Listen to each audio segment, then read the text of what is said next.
Cause you're listening to Jams and Tea. You won't see the show on your TV, so we talk about things musically.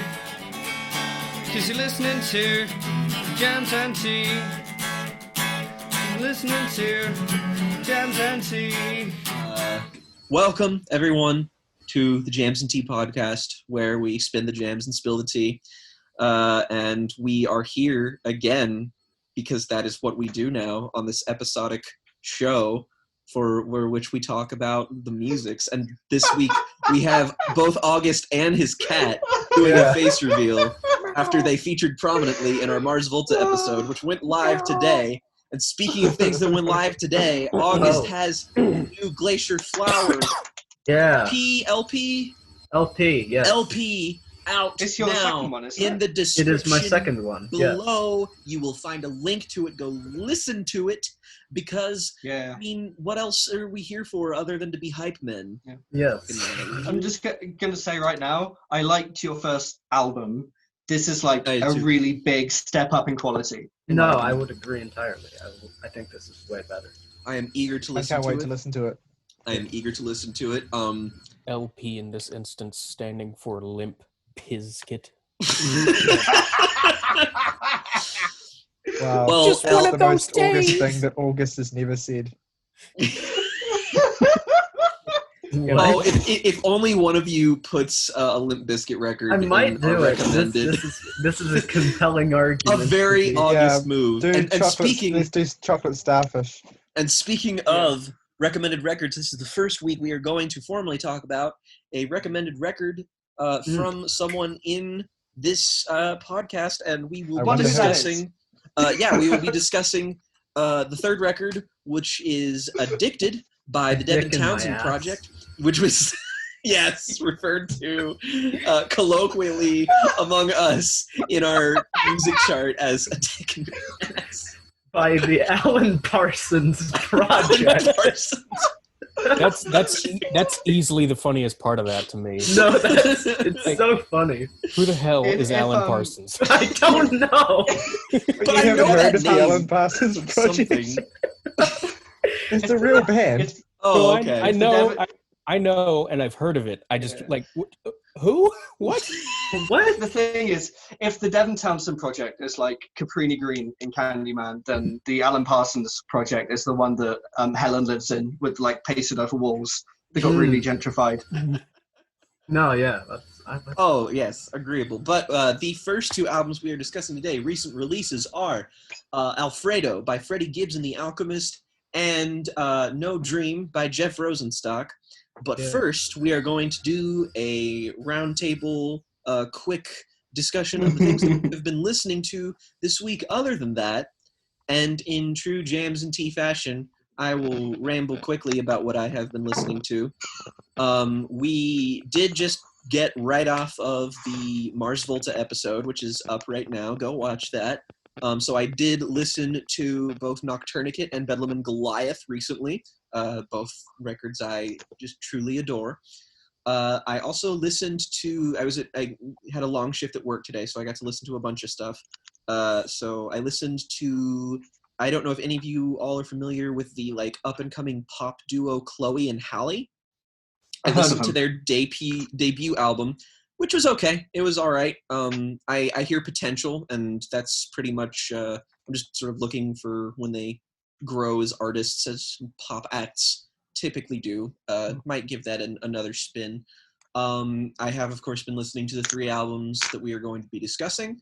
I also listened to the newest, let's see, it was a new Fantano review that was a bit glowing, so I, of course, checked it out. Future Teenage Cave Artist by Deerhoof, which was a good album. Yeah. Solid stuff. Solid indie rock, psychedelic album. Didn't wow me, but I did really, I did enjoy it. Definitely a niche kind of album, difficult to recommend, but if that's your thing, it will totally be your thing. And I have, of course, still been listening to Get to Heaven by Everything for the third week in a row. Oops. and the new Run the Jewels for next week. And yeah, that's pretty much it. That's all I can think of. At the Every time you say Run the Jewels, Jake, I can't help but think of the scene in Freddie Got Fingered, where he is on his knees to his disabled girlfriend, and she's like, "But I just wanted to suck your cock," and he's like, "But I got you jewels." Would you like my jewels? But I just wanted to suck your cock. What a classic film. Oh, Morgan left. Morgan decided to leave. Morgan has abandoned ship. We apparently referencing Freddie Got Fingered is too far. We should do the Freddie Got Fingered various artists compilation soundtrack. The Freddie Got Fingered concept album. I don't know why. But maybe I should make that. I could do that. Well, I mean, speaking of that, August, you are up next in the acronym. What have you been listening to this week, my good son? I've been listening to kind of two bands outside of the kind of three bands outside of the main ones that we've been doing. I've been listening to some Autechre, of course, kind of by Tyler's pushing. I'm shocked, frankly. What Tyler made me? Tyler suggested I listen to an album. Or what? The other thing, I've been kind of getting further into some Bruce Springsteen stuff. Mainly listening to like "Born to Run." Yeah, it's an album. I like it. I don't love it, but I understand its place in history. I won't go further on that. And the final thing I've been listening to is a group from Mali called Tinari Wen, or however you would pronounce it. And I've been listening to a 2007 album of theirs called Aman Iman, Water is Life, which is, it's kind of this really fun, kind of really rhythmic, kind of blues rock album almost, and it's very repetitive, very mellow. It's just something that gets you in the groove. I've enjoyed listening to that, and that's been my week. Sounds pleasant. Nice. Morgan, what about you? Well, I real quickly, this isn't an album that I've been listening to, but Rustin Kelly has a new single out, and he announced the release date of his album. And August? Yeah, late August.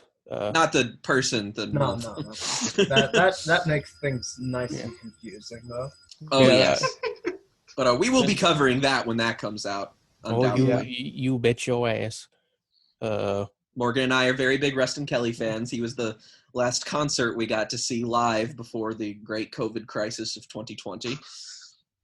So, as well as that, I've been going back to this year's release by Spanish Love Songs a lot, which is a record I'm disappointed that we did not get to cover on here, but I'm sure it will get more heavy discussion. Terrific album. It will get more discussion once we get to our Album of the Year roundup.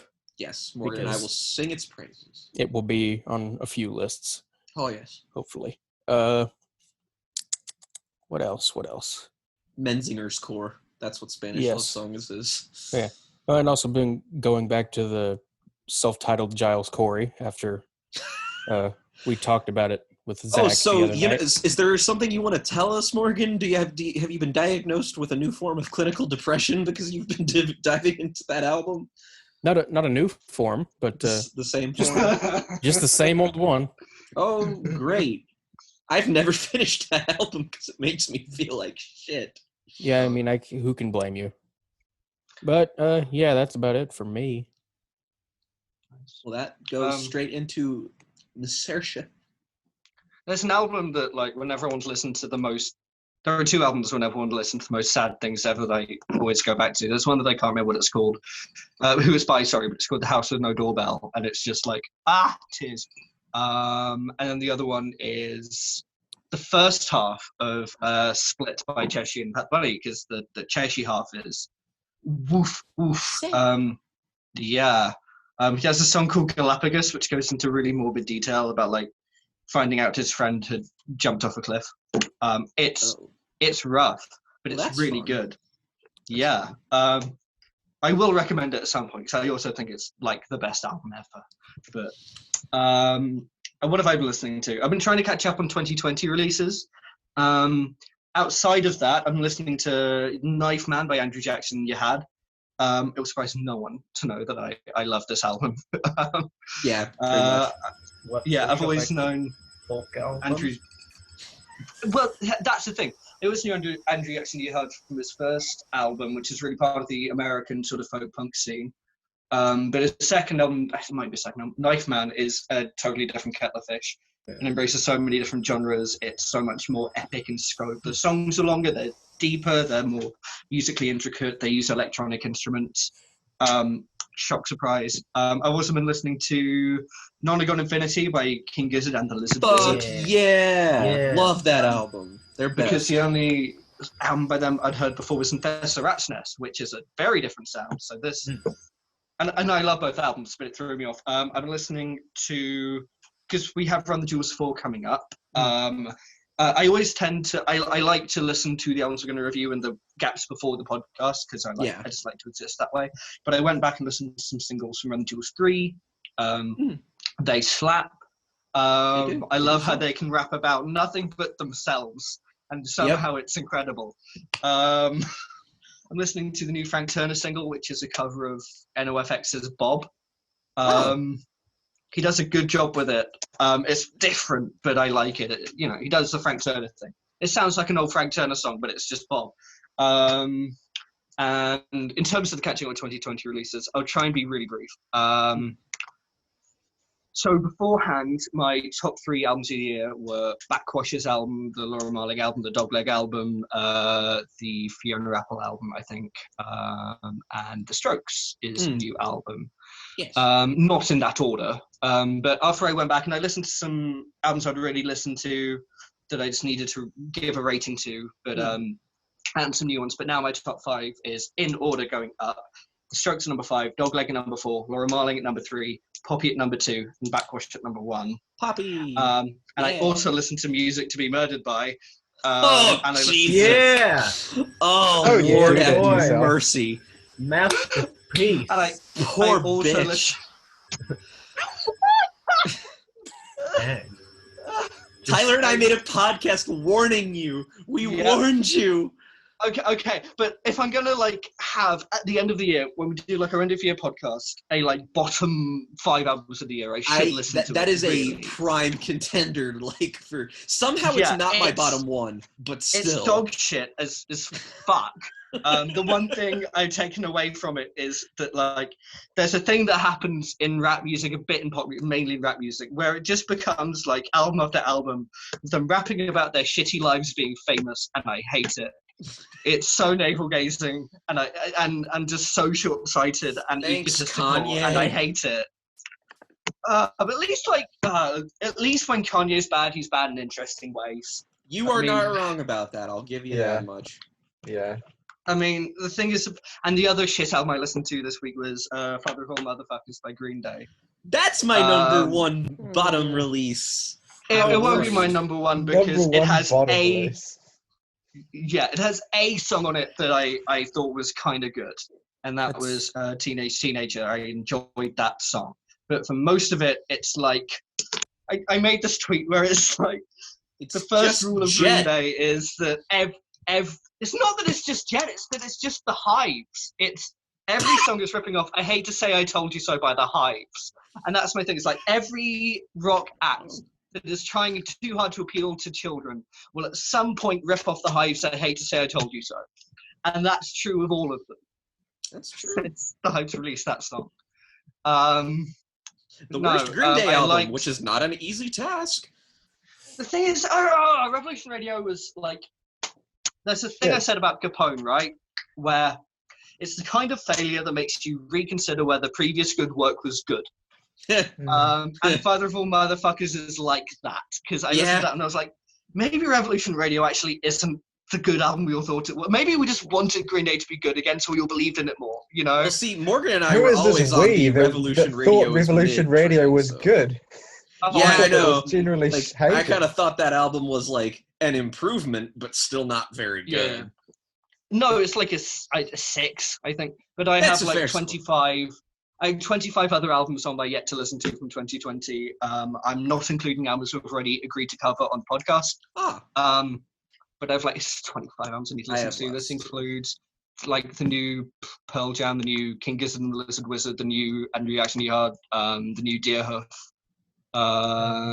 new Childish Gambino, that kind of thing. The new Hayley Williams as well, and Soccer Mommy and Lady Gaga and all that shit. So I have a bunch of lists I have a bunch of those on my list as well that I will get back to just because of work. I did also forget to mention in this prime podcast fashion, because I keep doing this for some reason, is that I went back and listened to my album of the year, After Hours by The Weeknd today, just to because that was one of the ones I listened to as well. Yeah, so I just wanted to listen to that because it had been too long, and I was like, "Fuck yeah, this is still my album of the year. I love this so much," and I listened to all the bonus tracks too.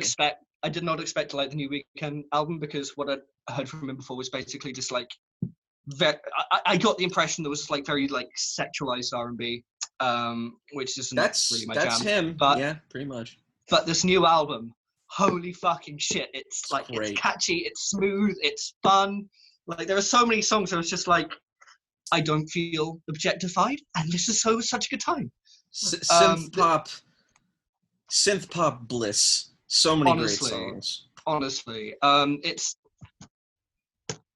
this music turning me off because I feel like it really objectifies women, as a subject we will get onto later in the podcast. But yeah, Weeknd, good album. Doesn't do that. Very much. Tyler, it is your turn now. Yeah, it is. So I actually have not listened to a lot of music. Certainly a lot of first listens. Tyler had a surgery. Oh, yeah, well, it was only a couple of days ago, to be fair, and nothing major.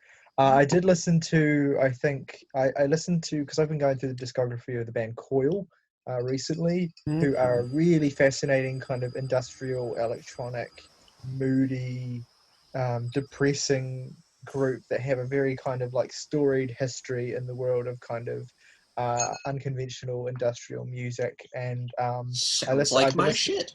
To say they're really adds to list. They're really good. So they kind of started off in the 80s with a kind of burgeoning industrial scene, and then eventually, gradually, their music became kind of more sparse and electronic and kind of like just sad. Well, the music was always sad, but it kind of like kind of became less kind of chaotic and more just kind of like moody tone poems, basically. And so I've been going through the discography in order, and I just got to their final studio release, which is their most famous album, The Ape of Naples. The what? The Ape of Naples. The Ape of Naples. The Ape of Monkey, Italy. Surprised that you haven't heard it before. It's very much rimcore. Like it's what core? Like rate your music core though. Okay. Rimcore sounded like something completely different. I realized as soon as I said it out loud that term that I've been using in my head for so long actually sounds like really dodgy. It was just like rimcore. That's an interesting rimcore. It's like, listen, that does sound like something I would be familiar with, but hey guys, familiar with butt? Eminem's music to eat ass by.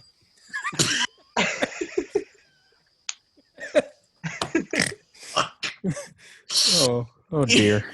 Oh Lord. So, yeah, anyway, it's funny that we're laughing so much because this record is really not a laughing matter. It's quite it's a really kind of dark record that was recorded before and then released after the band's frontman actually died.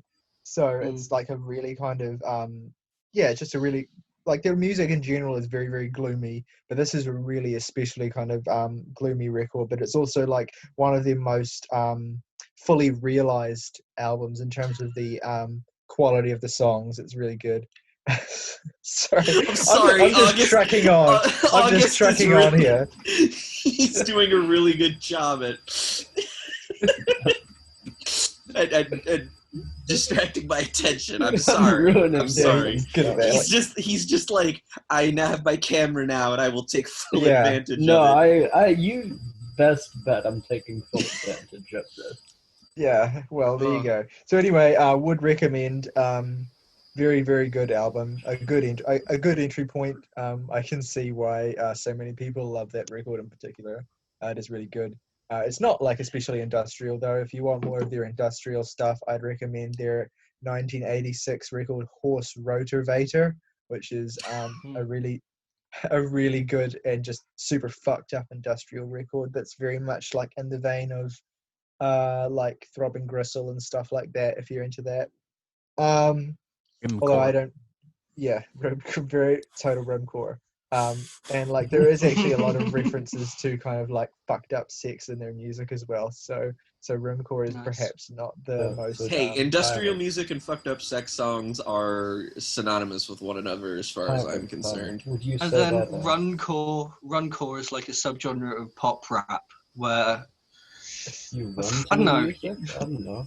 well, you guys know Run the Jewels more than me. What's runcore?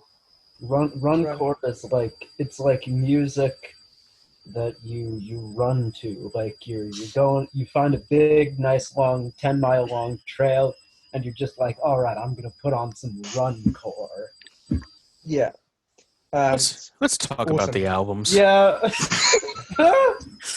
Yeah. Was Tyler finished? That's important. That's the Yeah. important thing. Thank you for considering me. You're welcome, Tyler. It's just I love gradually you. undermined my entire like little section of this intro. Yeah, Yes, no. we need to make sure Tyler gets his say too. Tyler and I are both tired for completely different reasons, so you have to excuse us.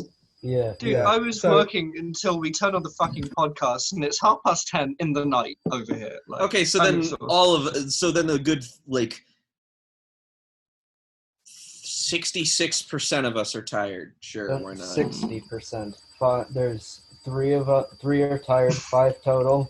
Can I fucking talk or? Do you know Taika Waititi? Laugh it up, boys. So Tyler, what else have you listened to this That week? is transphobic, Tyler.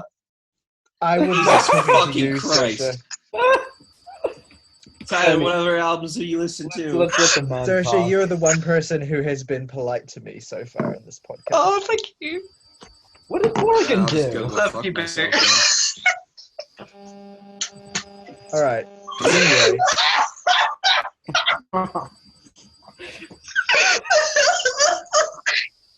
Sorry. then. Just cut that whole thing out. Just cut all of it. Just remove it. What have you been listening to, Tyler? You need to leave for a minute. I'm good. Okay. anyway, so actually that is pretty I've been listening to anyway.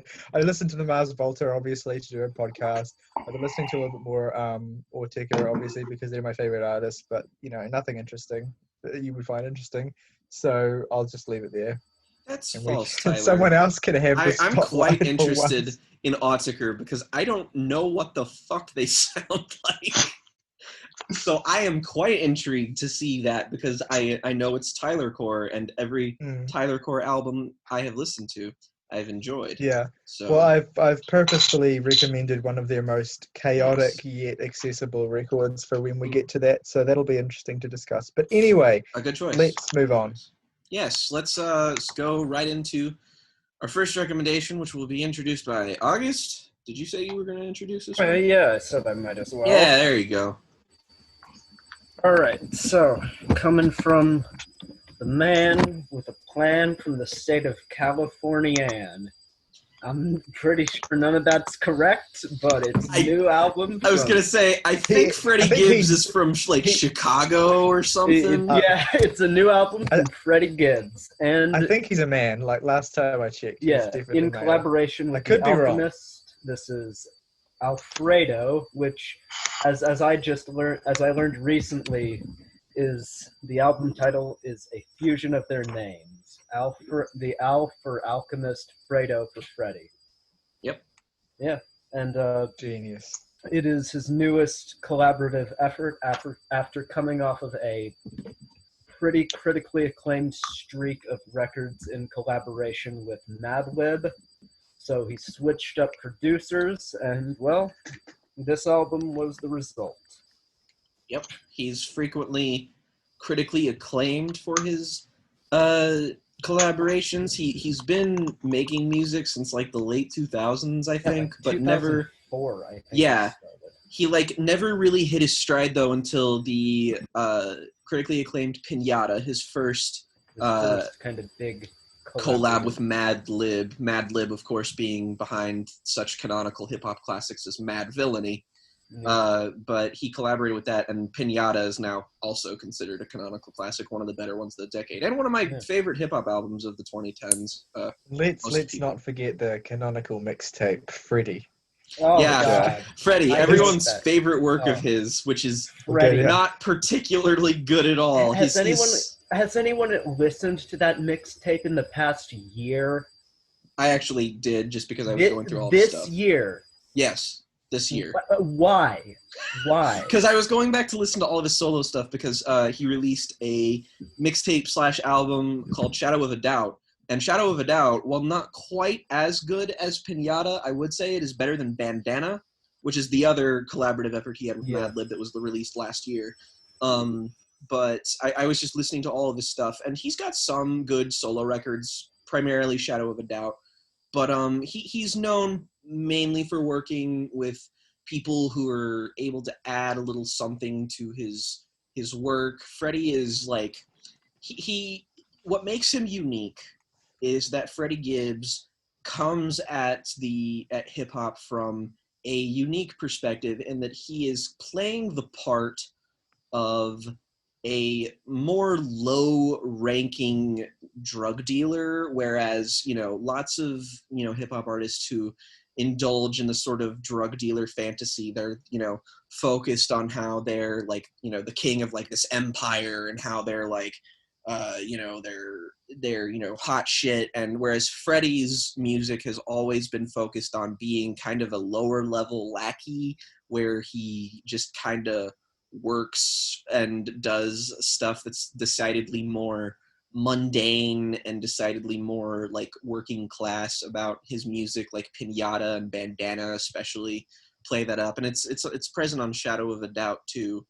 But he's just more well known for collaborating with people just because his style is more suited to production that just allows him to go a bit harder with his flow.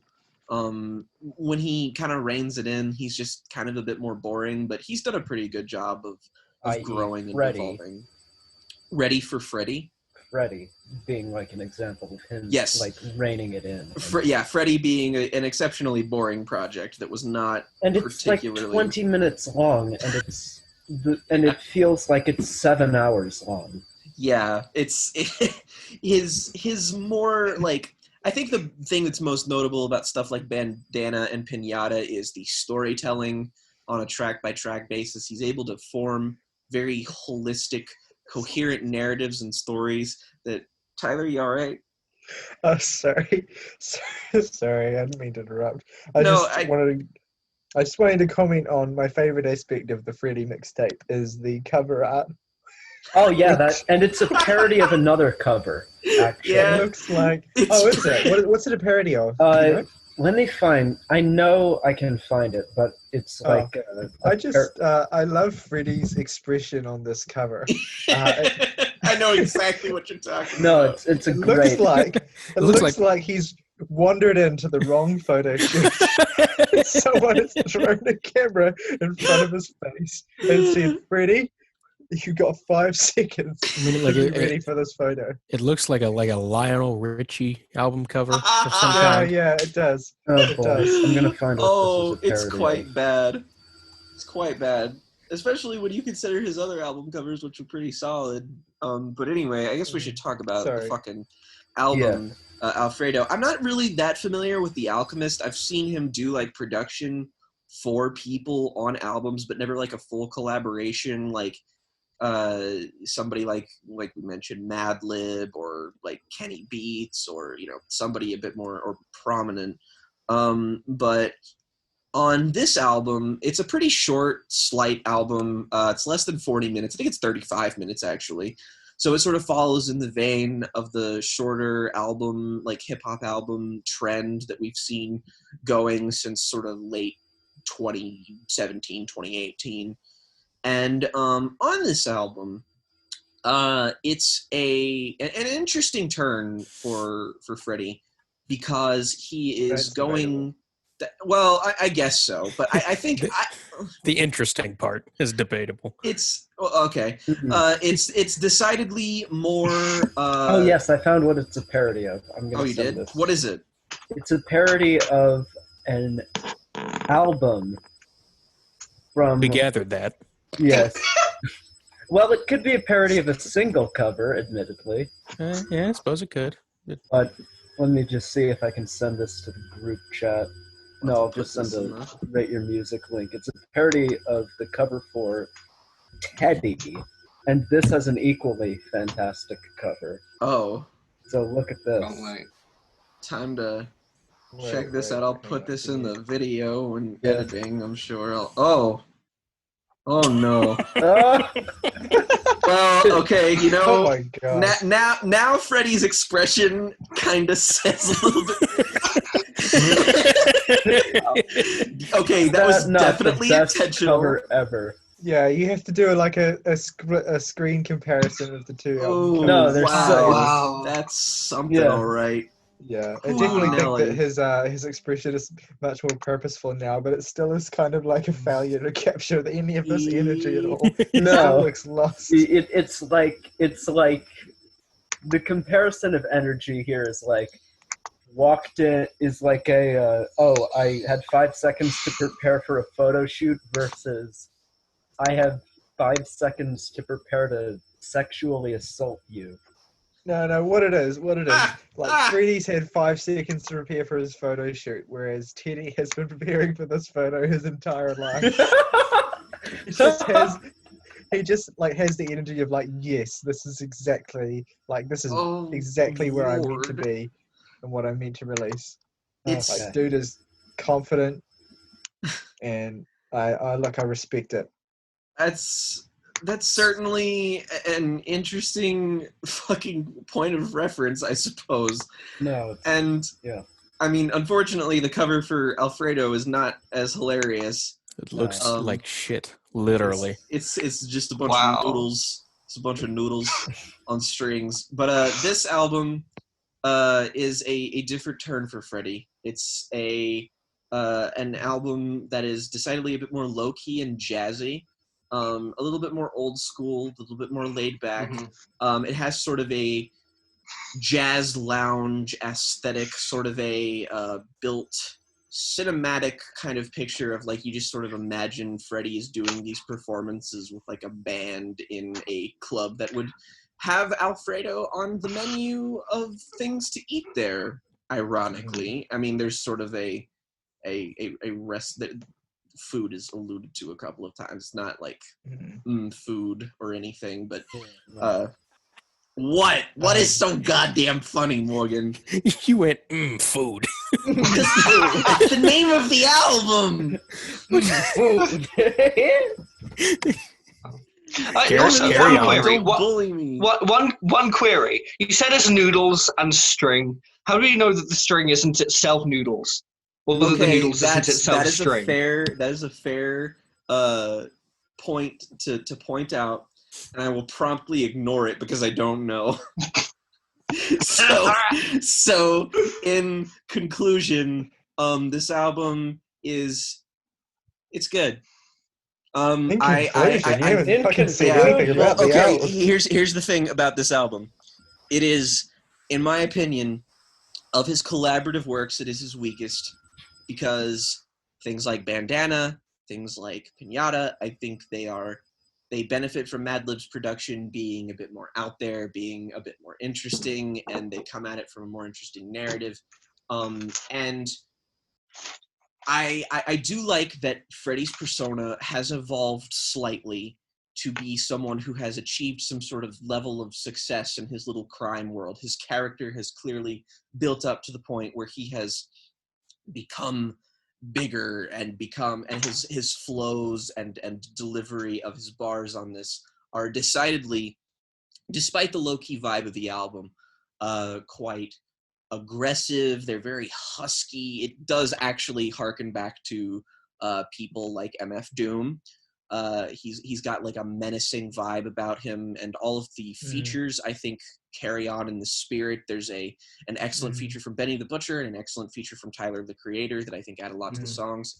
And there's some elements of an autobiographical thing, like even from the first track, you can sort of see that this is a recount of part of Freddie's childhood, of being told to take out the garbage and using rap as a thing to get him through being told to do these things.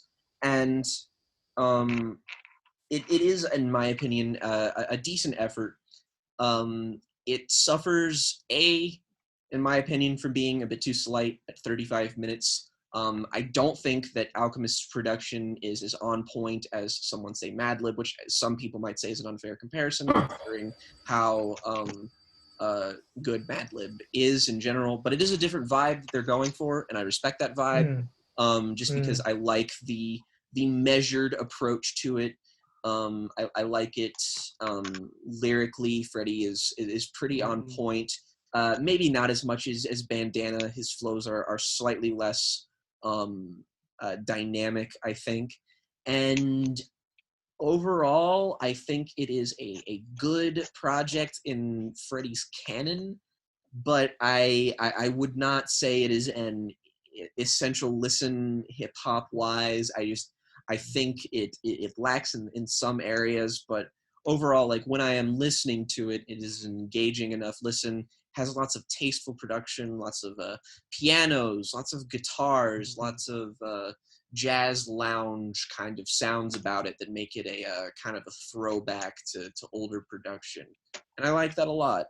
It's just that when I'm not listening to it, it's not the most particularly memorable album of his. Like, I am still taken aback by some songs on the storytelling on, say, like Pinata and whatnot. And while I do appreciate the evolution of his persona, I don't find it as compelling as it is on, say, Shadow of a Doubt or on Pinata. But yeah, I think it is a good album, but I think it is little more than that, I suppose. And this is coming from somebody who's a pretty big fan of a lot of his previous work. Okay. And Just to build on what you're saying, because I am not like massively enthusiastic about the album either, but I do think that there are a few kind of strengths of the album that maybe you're selling a bit short, or maybe that I just enjoy it a little bit more than you. I think you're right that the production obviously isn't quite as unconventional as the style that Madlib often goes with. But I mean, to take the record on its own terms, I think that the Alchemist production is really smooth. Like, it sounds really good. It is. Like, it's a really immaculate sounding record. I do think that some of the beats on some of the tracks sound a little bit kind of just standard. Like, I think the tracks Frank Lucas and Baby Shit in particular were kind of like, the beats didn't really stand out in a particular way, and it was kind of like Freddie was just kind of coasting through those tracks. There's not a lot of challenge in the beats, I think, like, and when there is, I don't think he lives up to it, like on the track Look at Me specifically, which has a really great beat, but I feel like he rides fairly consistently. But anyway. Yeah, that's true. I don't particularly care for the track Look at Me, just because I don't think that Freddie is rapping about anything particularly interesting on that track. He kind of just autopilots it. But I do like the vocal sample use on that track, and I think that in terms of flow, he rides it fairly well. And there's there are like other tracks that have really great instrumentals too. Like I really like the instrumental on Babies and Fools, which is really smooth. Even though I don't particularly like Freddie at all on that song, I think that's another song where he's kind of just on autopilot, coasting through it. Conway the Machine has a cool feature on that track, more animated than Freddie's, but not that not like particularly standout. I think the record is best in the first 3 tracks. Yes. Plus the Tyler the Creator feature as well. I love the guitar loop sample on the opening track, 1985. I think that's the best song on the record. Very good. Freddie just rides it so smoothly. He jumps from rhyme scheme to rhyme scheme really, really adeptly, and he switches up flows, and it's just a really super intro to the record. One thing I will say with regard to the first 2 songs, jokingly, is that it would be cool if Freddie had checked that his microphone was working before he started recording them. Wow. He does the mic checks though. He does the mic checks, yeah. Although I will admit that like he turns like the mic checker thing into a hook on the second track. Yeah. And I kind of like the way that he did that. I thought that was kind of cute in a sense. It's kind of a fun song. He has he switches up that flow from the chorus to the verse is really fun on that track. God is Perfect. Then that track also has a really cool kind of beat transition at the end into something a little bit more slower. And that is like the outro for the track that I really, really like. It's really some of the Alchemist's best work on the album on this track. I love the way this track ends with a sort of Gil Scott-Heron sample, like a much used Gil Scott-Heron sample, and then the next track, Scotty Beam, kind of builds on that. Freddie and his lyricism is kind of making reference to that Gil Scott. Scotty Beam is my favorite song on the album, by the way. It's very, very good. Yeah. Love the tasteful pianos. It's a great track. He kind of ties in that sort of what Gil Scott-Heron's saying about kind of American society and kind of systemic racism, and then Freddie's rapping quite a bit about systemic racism from police specifically on that track.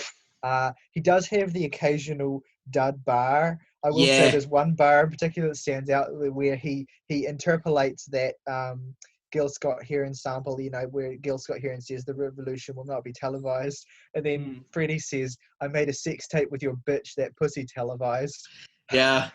There's also one about I think it's on Baby Shit, but it's earlier. I need to say something right now. A full diaper bar. I need to say something right now. It's terrible. Okay.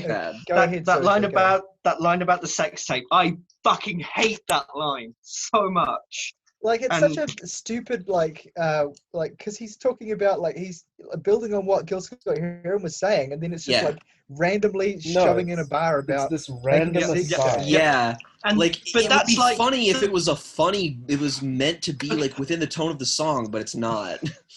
And it's not the only time on that song either that there's a weird kind of tonal clash. No. Rick Ross has a decent verse. I've never been in love with Rick Ross, and he's not particularly great on the song, but he's fine. No.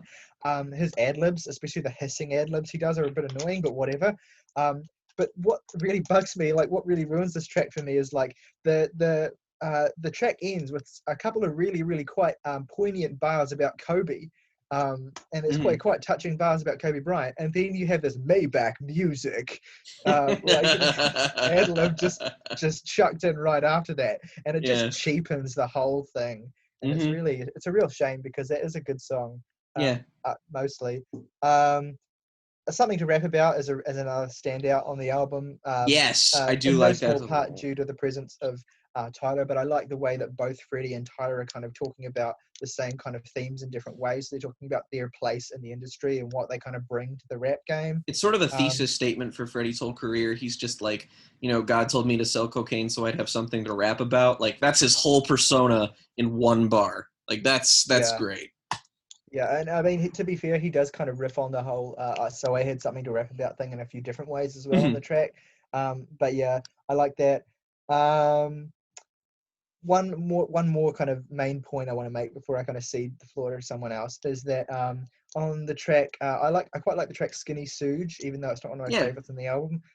Freddie's a little more animated on these last couple of tracks on the record. He picks up a bit after kind of sounding a bit sleepy towards the midsection of the record. But on this track, he has a really cool Back to the Future reference that I like, but that's neither here nor there. topically, it's a little more interesting because he's kind of examining his own weaknesses and his own kind of like the darker parts of his life and his own kind of struggles Yeah. and stuff, which I find more interesting than just talking about Kane this, Kane that. Yeah. You know, Yeah. he has like a reference in this track, I think towards the end of the track, to living by the code, and it kind of highlights for me one of the more interesting aspects of Freddie's personality, which is that he has this kind of really rigid adherence to the rules of the game. Like he's Yeah. very much this kind of guy who lives by the code basically, and has a very kind of like set way that philosophy for his life, and it's Yeah. kind of very single-minded. And I think what's kind of significant about that to me is that it kind of encapsulates the weaknesses of this record, which is that it's a very single-minded record. Yeah. It's a record that's very rigid. It's Freddie not as doesn't really, like, multifaceted as his other work in general, and that is Yeah, quite a disappointment, honestly. it feels more like a mixtape than it does feel like an album, in the same sense that those previous two Madlib collaborations felt like albums. Freddie here is very much kind of, with a couple of minor exceptions when he's kind of talking about police brutality or his kind of his persona on this song. Most of the time it's just straight bitches and drugs rap, and it's just very unengaging, I think.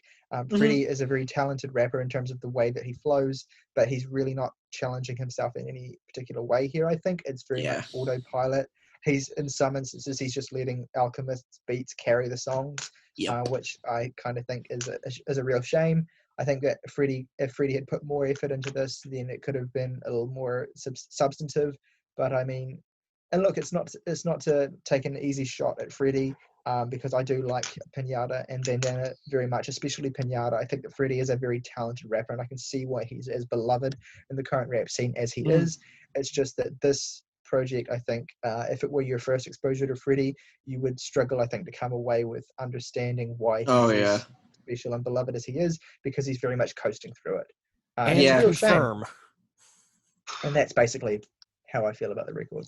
And I would like to hear from Morgan personally, because I can do that. Yes, because he's been quiet, but also because I'm just curious to see his thoughts on the record, just normally. So yeah, this is the first Freddie Gibbs record I've heard, and sorry. Yeah, for like, I think I've listened to this like 5 times now, and for the first 3 listens, I just sincerely struggled to come away with thoughts of any kind. It just, Freddie is consistently the worst part about it, and the Alchemist's beats are, some of them are good, and I enjoy the sort of lounge jazz influence it has on them, but sometimes that influence just carries into being completely like nondescript and unremarkable. Yep. And it doesn't help that on those songs in particular, Freddie is just coasting. And I've heard you all talk positively about something to rap about, which, you know, I don't outwardly disagree with anything you've said. Like, I won't argue anything you've said just because I don't know. It falls into the middle portion of the album that just kind of hits a complete slump for me, and it doesn't do anything to pick it up for me. And Tyler sounds like he has no idea what he's doing there. I don't know. It's such a hard album to talk about because I still feel like I don't have any thoughts on it because it's just... No, I mean, I would agree completely with that, because usually when I listen to albums, I try to do like one listen where I'll like read through the lyrics with the song just to, like, you know, get a deeper understanding of what's going on. And for this album, I tried that on my second listen, my third listen, and my fourth listen, and through none of those listens I could do it in full, because Freddie is just such an uncompelling orator on all of these songs. He just doesn't say, like, and I'm coming at this of liking some of this other material, and I just cannot latch on to anything. I mean, there's a couple flows and hooks, like the mic check hook, that was kind of cute, but I just find myself unable to just latch on to anything that's going on here. And The Alchemist's production is probably for me the most offensive part about this album, and that it just feels so consistently basic and like ho hum run of the mill that like I can't manage to care about these just lo-fi beats to study to that Freddie's bending over. Yeah, I should say more positively that like I do really like 1985. I think that's the No, strongest that's a good song on album. the record. Yep. And Scotty Beam isn't far behind it. And yeah, that's about it. Yep. It's about all I can remember. It's an album that I very much like. On first listen, I really dug it because of how different it was from Freddie's other stuff. But upon revision, it just like Pinata was an album that grew on me. And I feel like this is just the effect of diminishing returns, where you re-listen to it and it's like, yeah, it's good. Okay. Saoirse, though, I'm excited. Yeah, Saoirse's Yeah, I been feel like building this up she's- quite a she's- bit. She's I feel hiding like the you've been wrath of saving- God right now. I feel like you've been saving me for last because I've been No, That that's is precisely why myself- I've saved it for I've been last. expressing myself very clearly in the chat we have about this. I've Yeah. given myself a headache holding myself back here. Although I think I'm calmed down now, but I'm worried I'm going to build Okay, back Alex up to that again. Delage. Right. So, you've all talked a lot about the Alchemist production. I have in my notes here is that I can't tell if it's throwback or tired, and I think the answer is probably both. I will admit. Throwback. Yes. Yeah, I will admit that I think Freddie has a competent flow. The lyrics are really great consistently on the album when he is talking about issues of systematic racial oppression.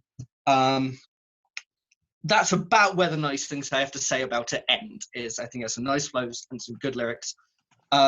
Because I think this is the biggest piece of shit I've heard in a long time. It's not as bad as Marshall Mathers or Green Day, though. Because I have nice things to say about this album. I'd question your sanity if you said it was worse than the Marshall Mathers release this year. And Tyler, the Creator, is a ray of golden sunshine in this album. I loved his flow. As soon as he Stream came on, I was Flower like, Boy. as soon as it came, because I like Tyler anyway, I guess. But as soon as he came on, I was like, someone who knows what to do with this material. And he even like references that material where he's like, Freddie sent me this and it sounded like the boat I've never bought. And that line stuck in my head because I feel like that kind of unlocks the album in a way. That being said, I felt like listening to this album was like wading through a sea of misogyny at points. There is so much use of derogatory language against women. That there is so much objectification of women. And if you want to say like he's playing a character, whatever. If I was watching a movie and I'd have the same problem if I was seeing women from this character's perspective. The camera was making me see women through this character's perspective. I'd have the same issue, and I think the same rule should apply. It's like even if he's playing a character, I want to hear that interrogated if you're going to do that. And even then, it's a murky area. I have heard rap and. Oh no, everyone froze. Hello. Oh, Jesus. Oh, no. Hello. Oh, Christ. I'm You sorry. died. I'm sorry. I did die. The last line I remember hearing from you, Saoirse. Oh, God, did you freeze again? Are you fucking kidding me? Why? Why is this happening? Games, which I thought was a big yikes. Again, something to rap about, which is one of my favorite songs in the album. It's in my top 3. It opens with a barrage of bitch, and I'm just like, can we not, please? It's just constant, at least on the song Baby Shit. That is a specific story where I feel like instead of expressing a like bigotry against women. I'm getting a vibe of like, this is a specific story against a distaste for a particular person. Even then, it's because of the context of the album, it feels like part of a culture that annoys me. Like Baby Shit and Babies and Fools are where my anger at that somewhat subsides. I thought The Ender All Glass was a fantastic song. That was a point sort of towards the end. I felt like this kind of like psychedelic element was coming to the fore of the album, which I really appreciated. I liked that a lot. But yeah, like overall, I thought the production was really tired. I thought the lyrics were objectionable. And I thought that's like, even though Freddie has some great flows, it's not consistent. A lot of the times it's kind of boring. And with the stage production, that's also quite boring. It reminded me of Brian De Palma's Dressed to Kill. I wrote that in my notes because that is a film that is like immaculately put together, but hateful. Dressed to Kill is a hateful movie. I wouldn't say this album is as bad as Dressed to Kill, but it's a point of comparison. Brian De Palma found dead. I love Brian De Palma, but his 80s output I just don't get on with, by and large, with some exceptions. 90s and I thought the whole better. 90 De Palma's better, 70s De Palma's better. Anyway, Yes. I felt like a whole LP was that kind of stuff. I would love that. I would listen to that all the time. But it's a problem in pop music that I'm getting really tired of, which is like a lot of derogatory language and no one fucking questions it, and it's a lot of objectification of women. No one fucking questions it, and I'm just tired. That was my vibe at the end of the album. I'm exhausted, because I feel like I am having to work. It's like a chore to wade through this language, and like derogatory language in itself isn't a problem. You've got to interrogate it, and I feel like here it's just part of the culture. And I suppose at the end, it's like most of the songs left me indifferent. Very few of the songs left me with an active anger or love, which one might argue would lead to a 5 out of 10 rating. But a whole album of songs that leave me tired and bored and indifferent is a real struggle. Yes. So that's my thoughts. That is, I think, very fair, and also it just sort of like, if you go into this without the context of Freddie's character and persona, that also does not help the album's. But I don't think that's a saving grace. I don't think that's a saving grace, though. Because no, I mean, I'm just saying, like, it helps when you're familiar. Well, it's not even just having the context. You've got to enjoy this particular style of rap music. Like it's very much Freddie in gangster mode. And like if that's not a thing you find compelling, then this isn't doing anything particularly novel with that concept. It's just writing. I like a lot of gangster rap. I do. But when NWA are misogynistic, I'm like, you're bringing so much else to the table that I can vibe with. And even when I know that Freddie Gibbs is playing a character here, it's like you can't just present the viewpoint of a character who's toxic. Travis Bickle is a toxic, hateful character, but the film he's in, and we even see through his viewpoint, right? So we understand his personhood. We see through his hateful eyes. But in that movie, that's a movie that unpacks that in interesting ways and questions his hatefulness.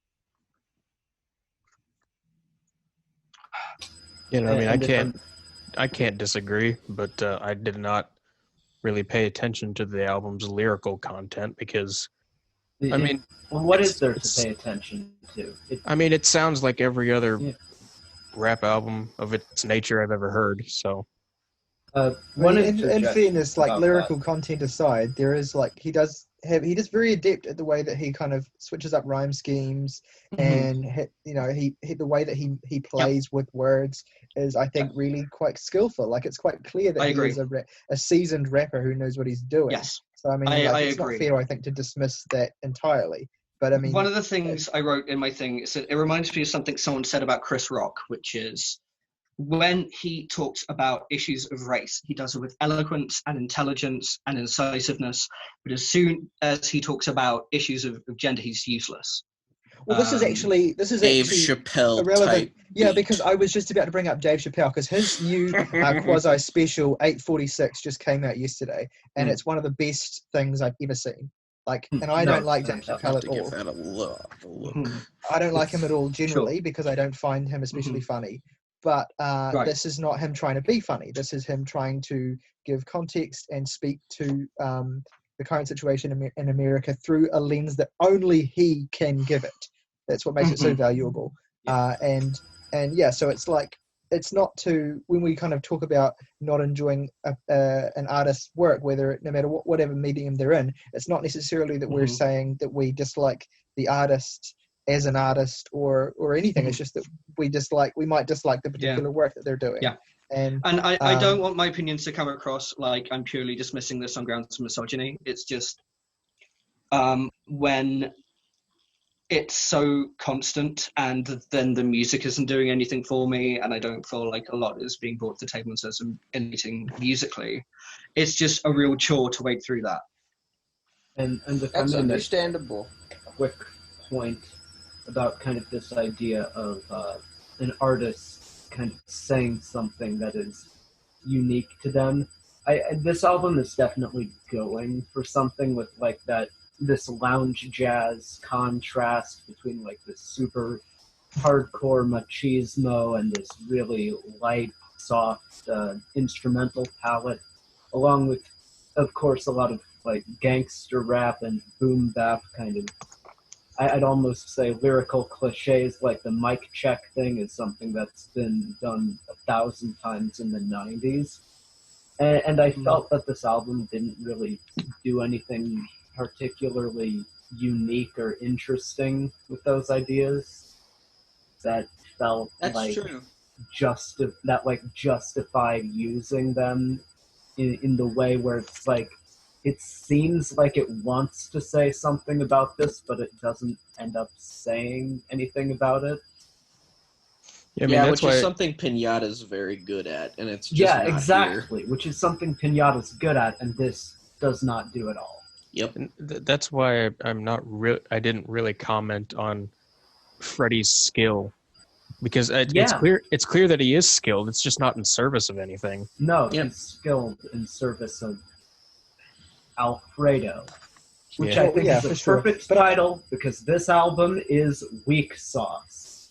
Oh! Very good, very good. Thank you for lifting my boots. And I think that's the best thing we can say about that album. And on that note, I think we should skip to the ratings of this particular project, just because honestly, it's a scant project. There's not a lot to say about. Top three tracks and worst track as well, since that's the thing we do.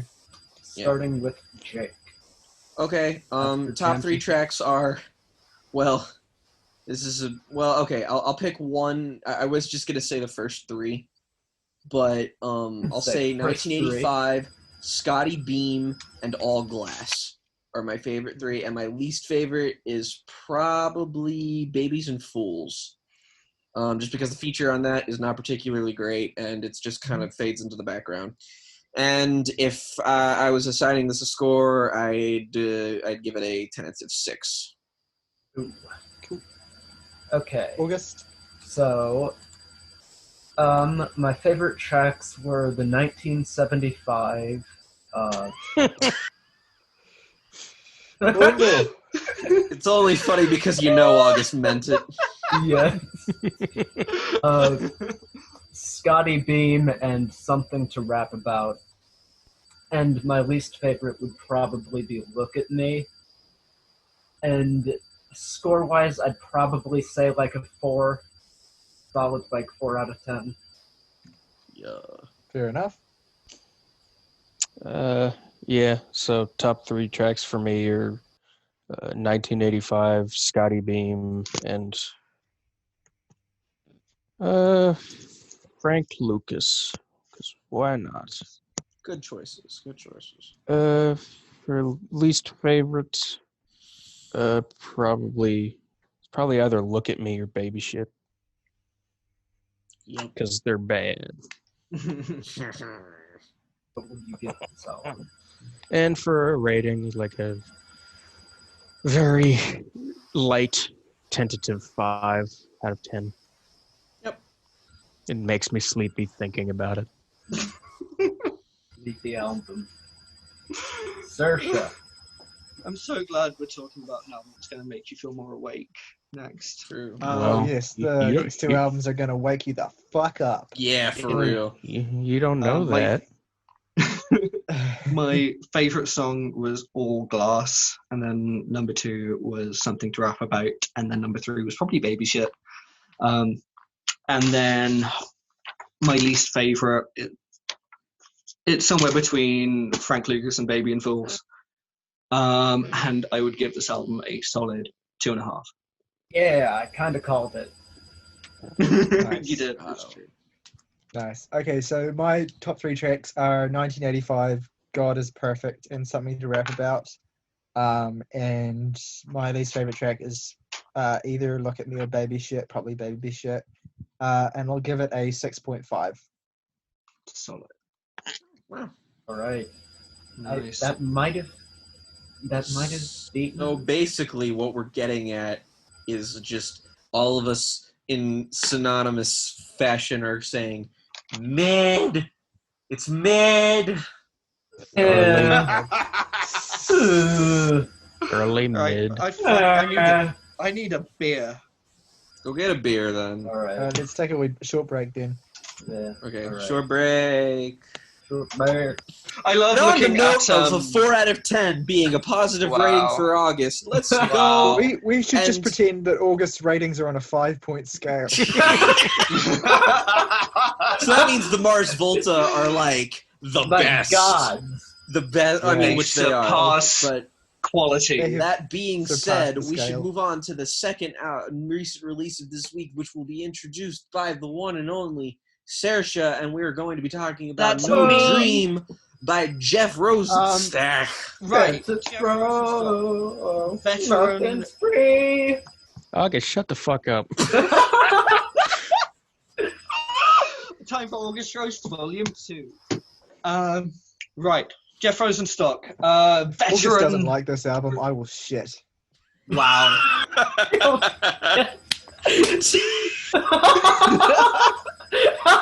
Just plainly, like not without ceremony, just shit.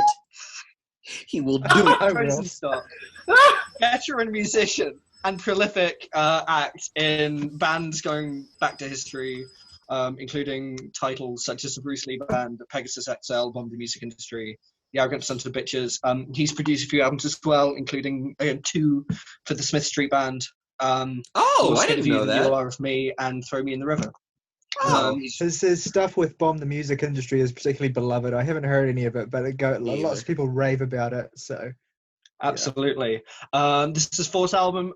I first heard him when my Spotify recommended playlist showed me Pash Rash from his album Worry, which is the first. I showed Jake Pash Rash, which is his first song. That's what got me into Worry. Yeah, Worry is I think now considered like a modern classic of rock music. Yes. I love the combination of like balladry with punk with acoustic sounds. Even on something like the festival song, bringing in electronic music, which is way more prominent on No Dream, in ways I liked. He started with We Cool, which has a song called 9 out of 10, which I just find blissful. yeah, Some that's a people really great still- record. Underrated. Yeah, absolutely. His 3rd record, Post, some people see as like a fall off. Don't from eat that. that. And then a couple weeks back, Stop!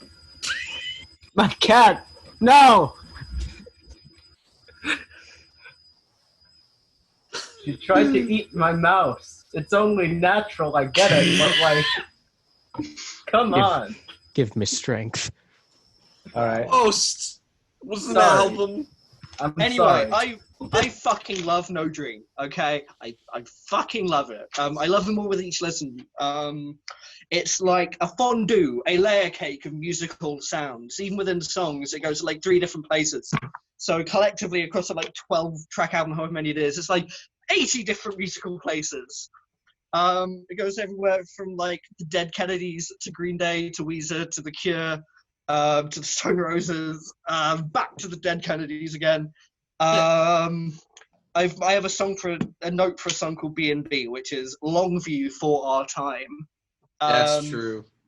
This album puts Father of All Motherfuckers to shame. It is the best Green Day album Green Day has never released. How dare you even compare it to Green Day? Like, Yeah, it puts Father of All to shame merely by having music on it. So true. I mean, fucking Alfredo puts Father of All to shame. That is very true. Yeah, but specifically because this is such a like it resonates with a lot of sounds that Green Day have explored, sort of American Idiot prior. Yeah.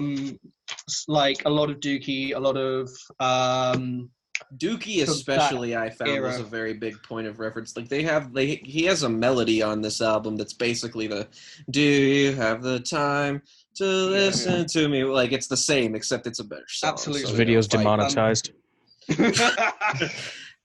Fuck you, Billy Joel Armstrong. Billy Joel Armstrong. I said fuck Saoirse anyway. Please continue off of my failure. I would just say about this album before throwing it into general conversation, because I'm sure we'll have a back and forth about it, that this record consistently bats like he wants to hit it out the stadium, and more often than not succeeds. And even when he doesn't quite reach that level, he's like getting a home run anyway. So who gives a shit? That's true. So yeah, I fucking loved it. Let's who wants to add the discussion next? August, do it. Oh, okay, sure. So I am happy to say I really love this album. Yay! Oh, yay! Hey, finally. What I I find don't have to shit. I really love just the sheer intensity Rosenstock brings to every song, with like a couple exceptions, but even then those are like his attempts to be more mellow and soothing. This album has just a really great contrast of like instrumental and lyrical palettes across it. Mm-hmm. I love just the political stuff, and there's a song on here. I've got to look up exactly which one it is, because it's for a point of comparison. Uno momento. No. Just to fill this time, one of the notes I wrote down about this album was it's like a Spike Lee film in its approach to political discourse, where it's like it's not subtle, but it shouldn't be when you're Yes. You know? Okay, I've got it. It's the song State Line, which is a song Great about song. Fucking love that song. Rosenstock being on concert and kind of missing the people he loves. Yeah. And it is exactly what that one stupid song on that latest 1975 album was trying to do. It is what Roadkill is trying to be, except it does it fantastically. Yeah, it's a great song. You have that 1975 song from the new album People, which is like Matt Healy trying so hard to sound edgy. Yeah, and Jeff Rosenstock stuff, and he's like, and Jeff Rosenstock just does it like instinctively. Yeah, like it's his job, which it is. Yes, it feels like second nature, and I love just a lot of the like little lyrical things on here. Like this album's pretty straightforward with its writing in terms of like you can just listen to a song and get what it's about. Most part. Yeah. But you've got even in that, you've got so many clever little moments, like on No Time, how he's got that little refrain of I didn't have the time, and the last one it cuts off before the time, and it's like, genius. Yeah. Beautiful. If I have any criticisms before I kind of get done with this, it's that, and this is going to feel like the most esoteric thing ever, I know. I would expect nothing less from you, August? Esoteric? What? What? I felt that I wished that it was kind of the sequencing of this album was a little different. Sure. Because it leads to songs like Honeymoon Ashtray, which is a fine song on its own, feeling kind of just thrown in there randomly because it's like, oh, it's a long song. Let's put it towards the back of the record. Oh man, though, but like Ohio Turnpike just carries from No, straight on Ohio when it Turnpike leaves off. is great, but like Yeah. having Honeymoon Ashtray right before that, it weakens the impact just enough Oh, that it. Can I talk about why I disagree? Can I talk?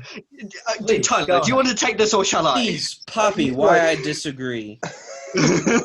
Like, No, yeah, that's Honeymoon fine, Sid, Ashtray you is a go. more laid back song, but like, it's like an album ending on Nights of Cynadonia, right? Where it's like, yeah, the last song's a bit low key, but it's just to make the next song all the more impactful. And even Ohio Turnpike does that within itself. It's like No Dream, and it's like that's 5 my different issue, songs though, that within Ohio it. Turnpike is God. mellow and the exciting song. But And you've got a yeah, mellow like song before it that. starts off kind of silly and it ends levels of just operatic brilliance. Yeah. Anyway, Yes. I'll shut up. I want to hear what Tyler thinks to I this will album. too, unless I have some random thoughts. Oh wait, one more. Yeah. One more. Okay, go This for it. album sounds like it has existed since the year 2000. I agree with that. I don't even fully know why, but I agree with that. It feels like it is so, like, without the political stuff in there, like, just ignoring that for a second, it feels like the energy and the sound of it, it just feels like it's something that's existed for so long. Mm. But yeah. No, I definitely get that energy from it, and I totally know what you mean. All right, so I have quite a few things to say about this record, so I'll just try and jump into it. So, first thing I want to say is that I love Jeff Rosenstock. Now, what I mean by that is that I love him as a musician, but he also seems like the coolest fucking guy in the world. Yeah. I love that he is just a normal guy. Like, if you've seen there's a really cool music video for one of the songs on Worry. I think it's Wave Goodnight to Me, where he's kind of just like walking down the street singing, and then he kind of jumps he just runs into a bar and he just grabs the microphone and starts singing, and people like run around and stuff. It's such a cool music video, and what it encapsulates is that he's such a like normal dude. Like he's completely devoid of pomposity, of self-importance, of any kind of like any of that kind of he just has strong feelings about things, and he knows how to express them in a way that's really compelling. He's unassuming. I love the way that he's such a direct writer. He's always been a really direct writer, but it comes to the fore, I think, especially here. It would feel reductive to say that this is his most political record, because his music has been political ever since Worry. It's been political even longer than that, but it's been explicitly so since Worry. And To Be a Ghost, like... Yeah. To Be a Ghost is the most quintessential millennial anthem ever recorded. Oh god, it's about fascism on the internet, like. And yet, I think that the title track on this record might be an even more quintessential song. That's on the topic. fair. That is fair. I like that. I'm just to jump in randomly, because I could talk about this record in order, but then it might be a little bit more boring. So I'm just going to talk about it at random. The title track I love every element of the title track. I love the way, I think Saoirse mentioned earlier that she picked up on a Stone Roses influence, and I feel like the intro to the song reminds me of the Stone Roses, so I was like kind of like validated when she said that. My first note for No Dream is Cure and Stone Roses. So yeah, exactly. And it's like so cool because that element at the start of the track comes in and it's like so unexpected in terms of like Jeff's sound. Like the whole record up to that point has just been like really straight punk for the first 3 tracks, and then you just get this variation on this track that's really, really nice. He's super unapologetically political on this track. It's basically what I've written is the punk spirit in its most essential form, basically. He does not shy away from addressing directly how fucked up things are. And I love the way that like at towards the end of the song, like the lyrics go from being like direct but songful into like a straight manifesto, basically. Because he's screaming at like warp speed, like the only framework capitalism could thrive in is dystopia, and then he kind of goes on about that. And like, what a good fucking lyric. I mean, there's a segment in No Dream that really, and this will tell you what I mean by the fact that the album is like schizophrenic in its approach to tones. The things about No Dream is just like it starts off like the Cure and Stone Roses. There's like a solid 30 seconds that's like straight out of Nazi Punk's "Fuck Off" by the Dead Kennedys. There's also, just want to say this before I forget. There's a line in it where he's like, dream, dream, dream, dream, dream. And I can't not say this. It reminded me of the musical number from Shark Boy and Lava Girl, where he talks about... Dream, yeah, boy! What are you trying to ruin this song? Oh my god. No, it's funny you mentioned that. I thought the same exact thing. I will never be able to unhear this. Oh, Yeah. I was like, dream. I was like, wait, what is this? And then I was like, ooh. And here I was like, Yeah. oh, it's Jeff Rosenstock encouraging people to be woke. And now it's Shark Boy and Lava. Dream, go to sleep. Yeah. Like, Dream, his delivery dream. on the refrains in this record Yeah, is just so carry on, like carry on. affecting. Ugh, Like yes. like he'll have things like that dream repetition where he'll just repeat something. The end of the song will just be him repeating something over and over and over again, and it's like super effective. Like on the track Fame, which is such a great song, he's talking about basically commercialism and kind of like the Orwellian nature of an advertising driven capitalist world where propaganda is Line it up currency, to watch basically. it crash and burn. Yeah, exactly. And I love the way that this track just kind of descends into a refrain that he repeats ad nauseum till it becomes its own kind of like anti-propaganda wedge in your head. You will not control. You will not control. You will not control. It's so like what's the word? It's so cathartic, I guess. What else? I love the first three tracks are brilliant. I love the way that it opens with a really serrating sub 1 minute punk banger. It basically sums up the whole record's themes super concisely, and then he just basically goes on to unpack all that. I love the super smooth segue into Nikes, which is a really cool and it's similarly economical punk track about the poisons of consumerism. Scram is such a great song. It's basically a conservative takedown of conservatism, basically. I love that line where he says, I've been told for most of my life to see the other side by people who've never tried to see the other side. It's such a great line, and he delivers it so well. It's a super hooky track too. Like, it just has a great energy where little elements of the track will just get stuck in your head really easily. And that's what I think is in all of Jeff's most potent music is that quality. There's an awesome breakdown sort of toward the end of that song that it just makes me fucking like blows my mind literally that he just like fits so much into a sub 3 minute song, so many different sounds. What else? I love the way that State Line kind of sounds like a power pop song in a sense. Maybe I'm just projecting it, but it kind of reminds me of power pop, which no other track on the record does but that one. But I really like that. I think the record towards the end, the record just gets better and better. Like from Old Crap onwards, the record just is just straight fire. Like I love Jeff's energy on Old Crap. I love the fact that it's got like an extended acoustic intro, which ends up being, I think, basically half the track.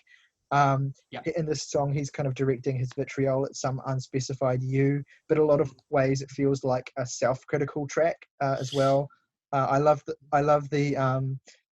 just written down an extended portion of the lyrics for the song because I really love them. How is it animosity can just cut right through the fog of a pixelated memory you figured was long gone, and it shapeshifts into guilt that corners you into rights and wrongs because you told yourself you're the kind of person who knows how to move on, and the only way to trick yourself into not feeling insane and the negative impulses that you struggle to restrain.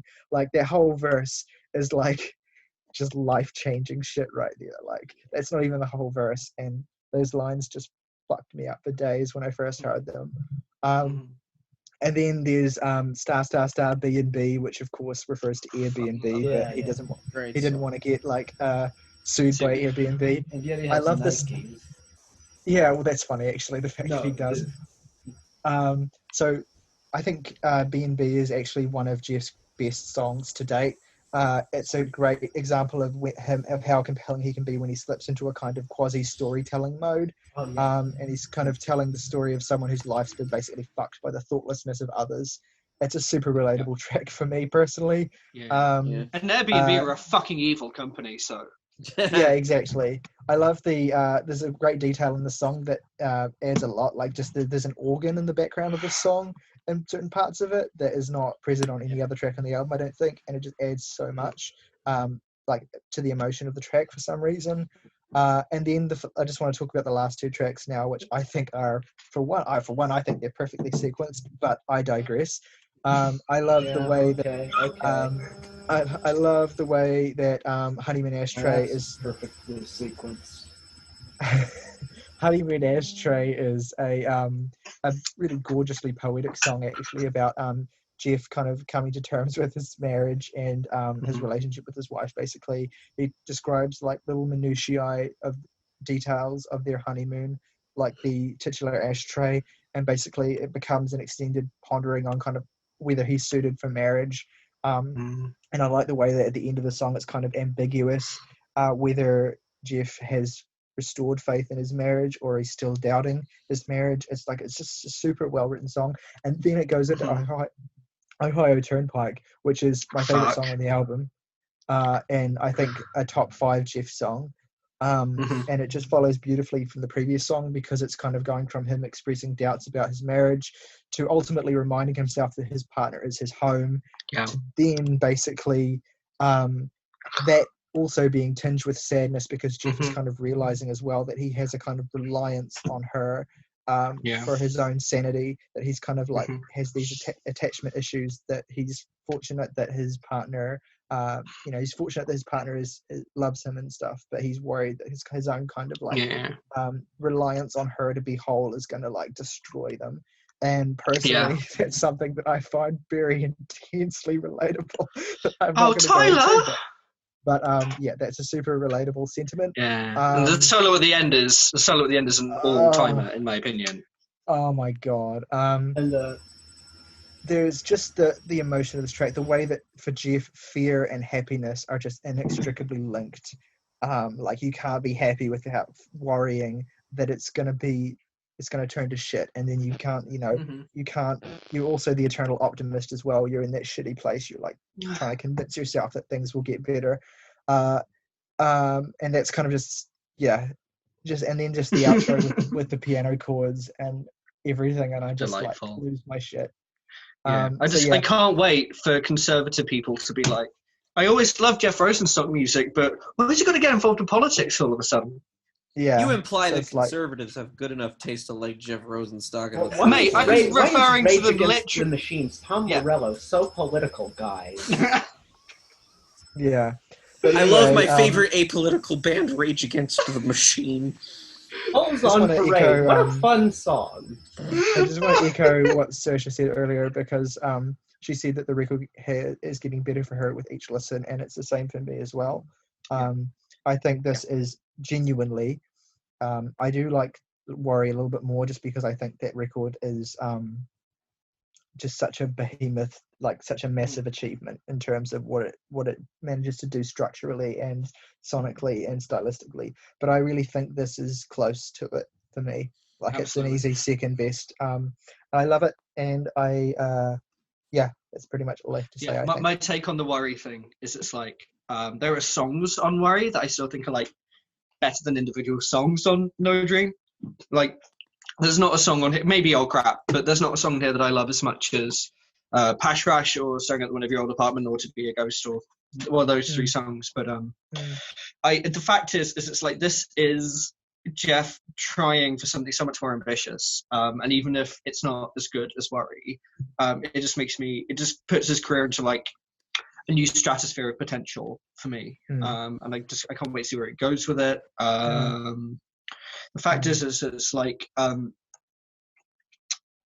Worry is very specifically like it's got some electric influences, but it's like it's acoustic, it's got balladry, it's got punk, and it's those things together, and it flips between them.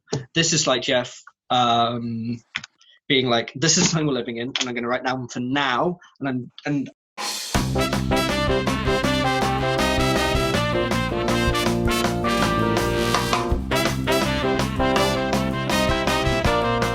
Yeah, Morgan, what do you think? This is fun because I finally get to be the lone voice of dissent. Oh no! Would not have seen this coming from you. Genuinely. It's far from a bad record. Well, just a bit of background. I've never been on the Jeff Rosenstock is the punk messiah train. I think Worry's a great record. I do not think it's one of the best records of last decade. I don't even think it's one of the best punk records of last decade, but it is very good. And to me, this album's biggest problem is that it just makes me want to go back and listen to Worry. Because I find the production on that album in particular to be so much stronger than on here. And this is definitely a me thing, but I absolutely cannot stand how the guitars sound on this album. They sound so thin. Like, and this is also like, fuck you, Tyler. This is like, I'm a guitar nerd. This is like what I pay attention to on most albums that I listen to, and to me it feels so thin, and there's not much backing it up, and it leaves a lot of the songs feeling weak to me. Even the great ones, I wish were produced in a way that I enjoy more. A lot of the hooks on here I just find kind of grating, like especially Scram. I really cannot. Yeah, there it is. I can't stand. You're breaking the hook my of that heart. song. Yeah. No, this is fun. This is for me. This is like a life-changing experience because I feel like I'm you guys watching me talk. Yeah, exactly, right? It's so good. I love it. Yeah, I can't stand that hook. I hate how it sounds. I think No Dream is 1/3 of a great song, that third being in the very end of it, and 2/3 fine. And that's kind of most of the album. It's just fine. It doesn't leave much of a lasting impression on me. It just makes me want to go back and listen to Worry again. But that said, I do think Ohio Turnpike is definitely one of Rosenstock's best songs. Hang on. Let me pull up my notes again. This is like the second time in 2 weeks I've spent like 10 minutes just endlessly talking about how this album's like so good, and then like either Morgan or August, or in one case both of them just coming in, it's like, well, Welcome to the opinion roundtable, bitch. That's how it works. I mean, we have voices of dissent.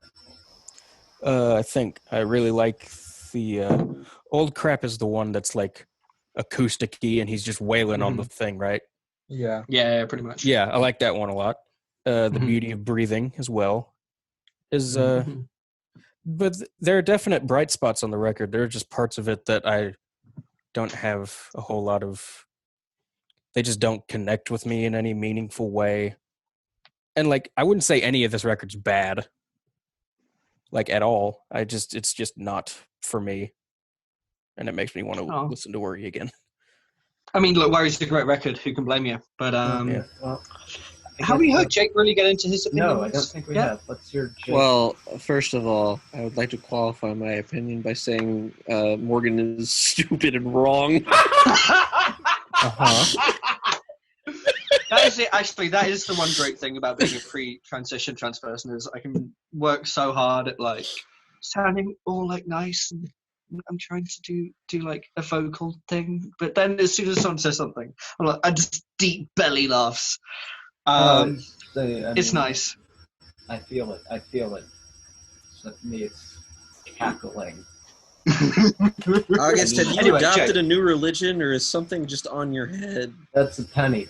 I just put it there. How punk rock Anyway, of Jake, you. talk to us Yeah. about this album. please. I feel a bit redundant because my thoughts are not entirely dissimilar to August, Saoirse, and Tyler's, being that I really love this record. I really love Jeff Rosenstock, and I really like his weird kind of snotty punk voice. I like his attitude. I like his songwriting, and I just like how No Dream is just. It just genuinely feels like he was like, all right, I'm just going to make an album that just never stops fucking thrashing and then Yeah. he just does it, and it's Yeah. great. If the record, if I can be positive but speak to some of its weaknesses, I will join the opinion that I do think that Worry is a better record. I prefer it just because I feel like that album is pretty seamless, pretty like well structured, and just it has like identity. It doesn't have the consistent energy, but it has the consistent songwriting. It has the consistent like it's just the overall like it's not as pure of an experience of like a punk rock fucking thrasher as No Dream is. But that's not to say No Dream doesn't have its songwriting highlights, which I mean, very much that's does. part of why I love No Dream, to be honest, because like while I love Worry, there's partly because there's a real attention to songwriting there. Part of why I love this album is I can feel the fact that Jeff Rosenstock gave no fucks about conventional structure, and he was just like, I'm just going to say what I want to say, and the music can just fit around me.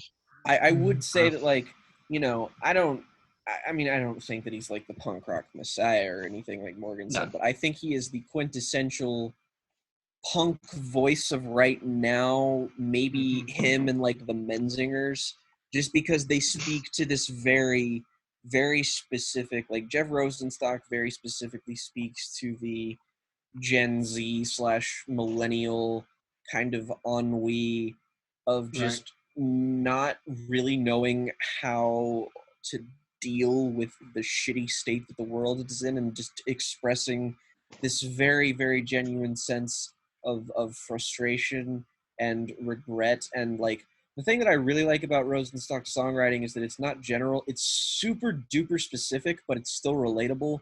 And that like I feel like if you are a leftist online, you have related to everything that Jeff is talking about on this album, which I very, very much do. Like Tyler said, or I think it was Tyler who pointed out the lyric of spent my entire life being told to see the other side by people who've never tried to see the other side, which I've never heard a lyric more and just been like, oh, fucking Jesus, I wish everybody could hear this goddamn song.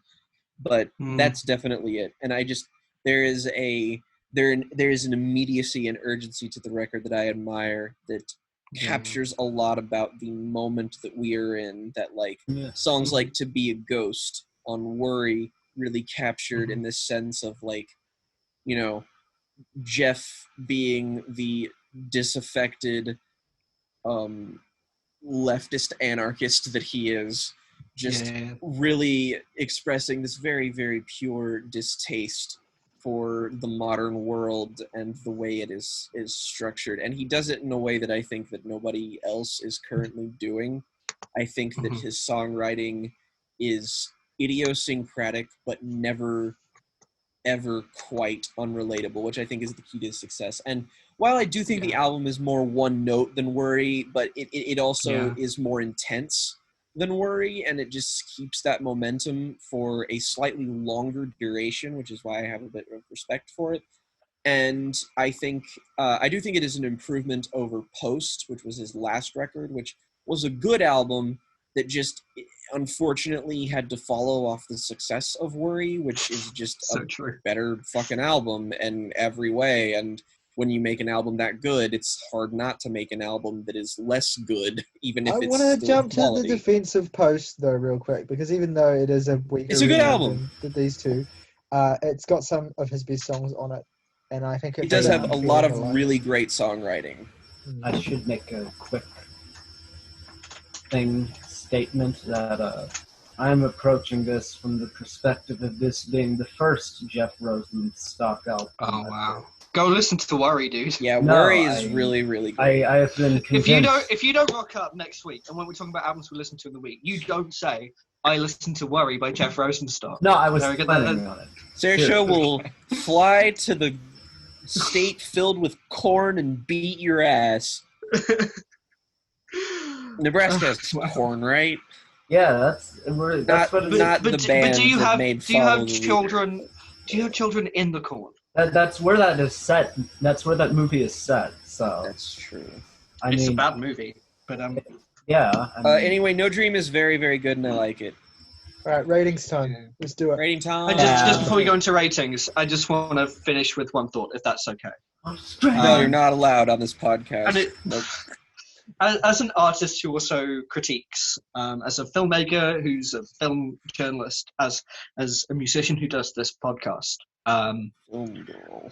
something I often hear is people talk about films in terms of what they would have done, or music in terms of what they would have done. And I hate this approach to critiquing art, because I think what's much more impressive is when someone does something in a piece of art that you would have never thought to do. I And it's agree with something that a then- lot. It's something you then want to do.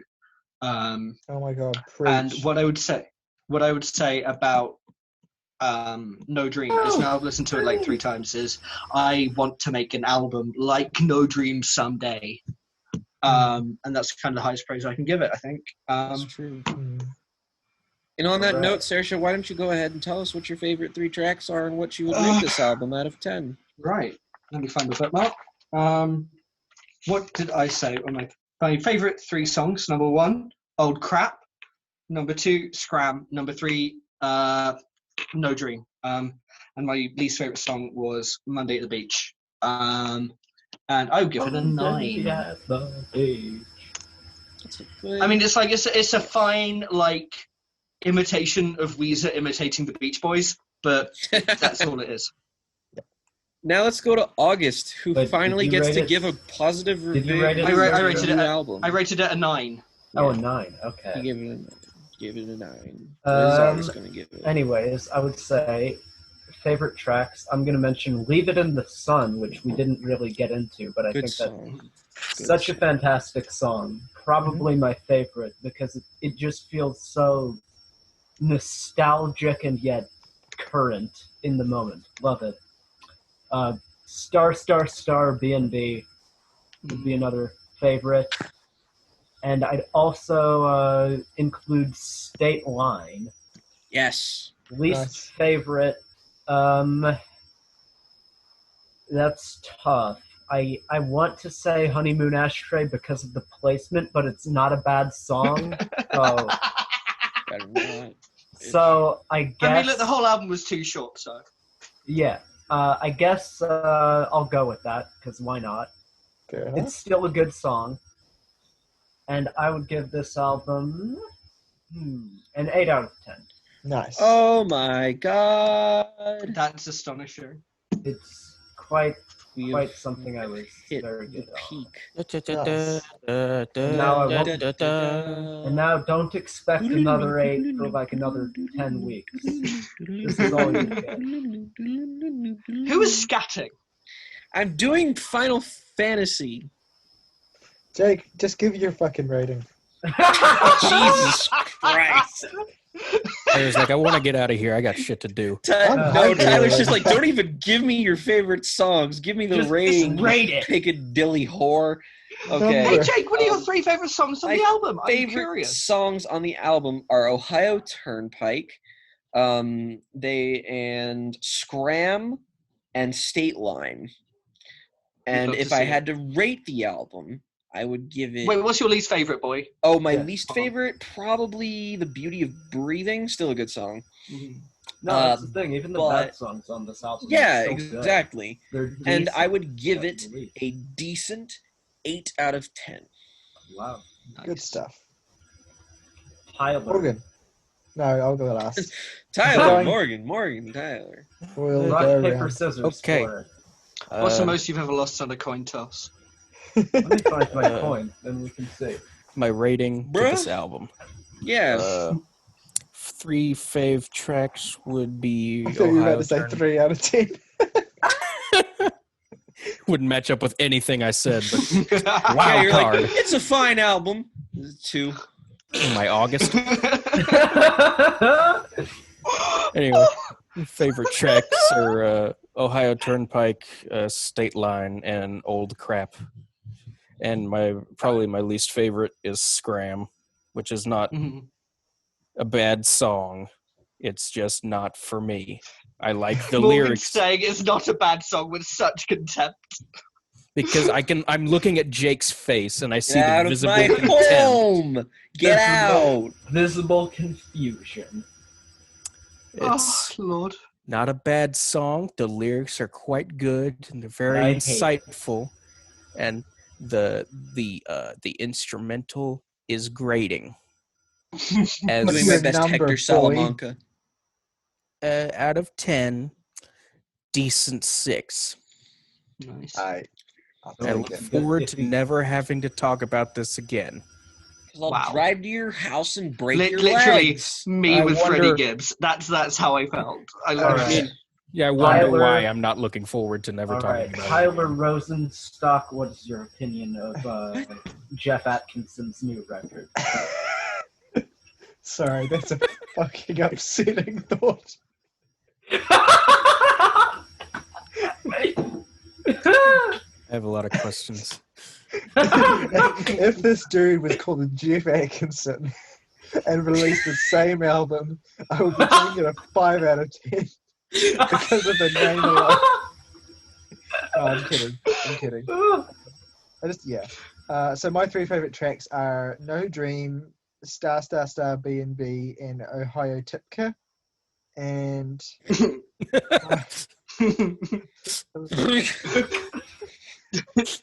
Ohio No. vomit noises. my least favorite track is Leave It in the Sun. Sorry, August. It's a good song. And I'm giving this record a light 9 out of 10. Wow. I think that's So- our highest rated. Yeah, it is our That's highest average. yeah. 8. Damn. 8. Yeah, exactly. My God. My favorite So- song on the record, B&B. My favorite song on the record. So now B&B. we must turn to the piece of shit that Jake recommended. Yeah, what garbage? You Yeah, introduced my it. fucking So- garbage ass wanna recommendation say- This upon from a us. piece So of the shit beer I artist. got, just ran out as we finished. So I'm gonna get another. That's a shame. Okay. Actually, I might get a I thought drink it was. too. I thought Fishy Saoirse doesn't was want to like- listen to me I thought because Saoirse I'm was bad. building up to something where she was like, "The beer I got it is actually Devin Jeff Townsend. Rosenstock brand beer." I drank it and it tasted like Devin Townsend. It's actually made from his sweat. I drink Devin Townsend sweat. I mean, what, Jake, What? you have the worst comments about liquids you consume from the human body. He's not wrong. What was it I said? I said something about someone a couple weeks ago In- where I was in like, I'd Evil let her Dead. bleed In on Evil- me. Yes. Yeah, I'd let Yeah. Jane Levy bleed on me. Disgusting. You're not Like invited any back. of you wouldn't. And Trevor came at you with the heat. Jake, that's one of the most disgusting things I've ever heard in my life. That was I don't say things and think about them. I have no brain to mouth filter. Yeah. I'm horny and Jane Levy's hot. Leave me alone. Filters are stupid anyway. Let's see what I can find in my treasure trove of, yes, an original piece, The Laugher, a comic by myself. Better than Joker. The Laugher. So is my butt. Let's do a live reading.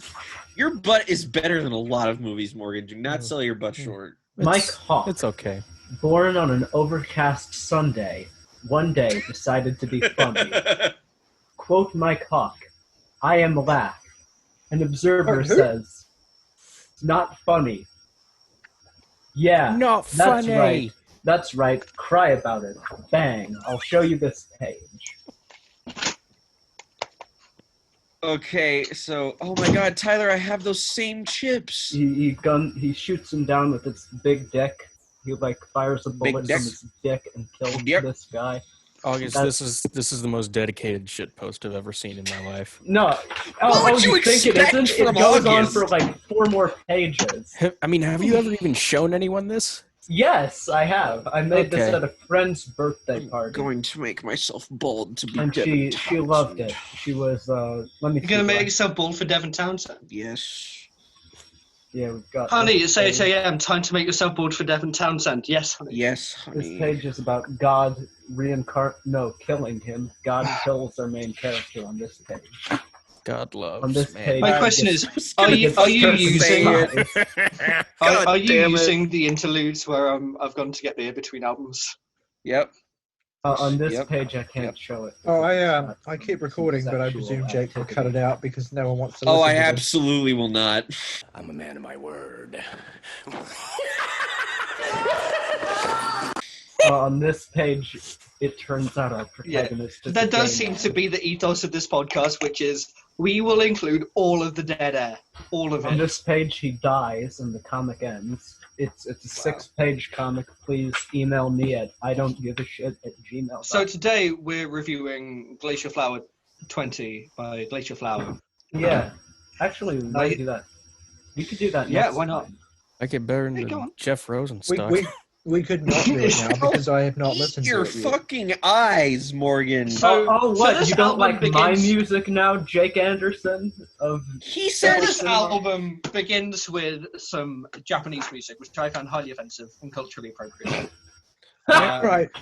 Why am I Right, not look. allowed to like Glacier Flower more than Jeff Rosenstock? No, I allow it. I'm allowing this. You answer me that question. All right. the I'm taking question control. was not how you I'm enjoy taking Glacier control. Flower, it was how little you enjoy Jeff Rosenstock. To think that I would give August anything less than the credit that he is owed for making good music is an affront to my character, it and I amazing don't that- appreciate it. Isn't it amazing that we've Well, you reviewed just did that really poorly then. we've Because reviewed it sounded multiple like artists. you were making an affront to August. We've reviewed multiple artists who are worse musicians than August. No, it's Yeah. Most artists are worse musicians than August. Speaking of worse musicians than August, Devin woo. So My Jake, rec- talk about Devin Townsend.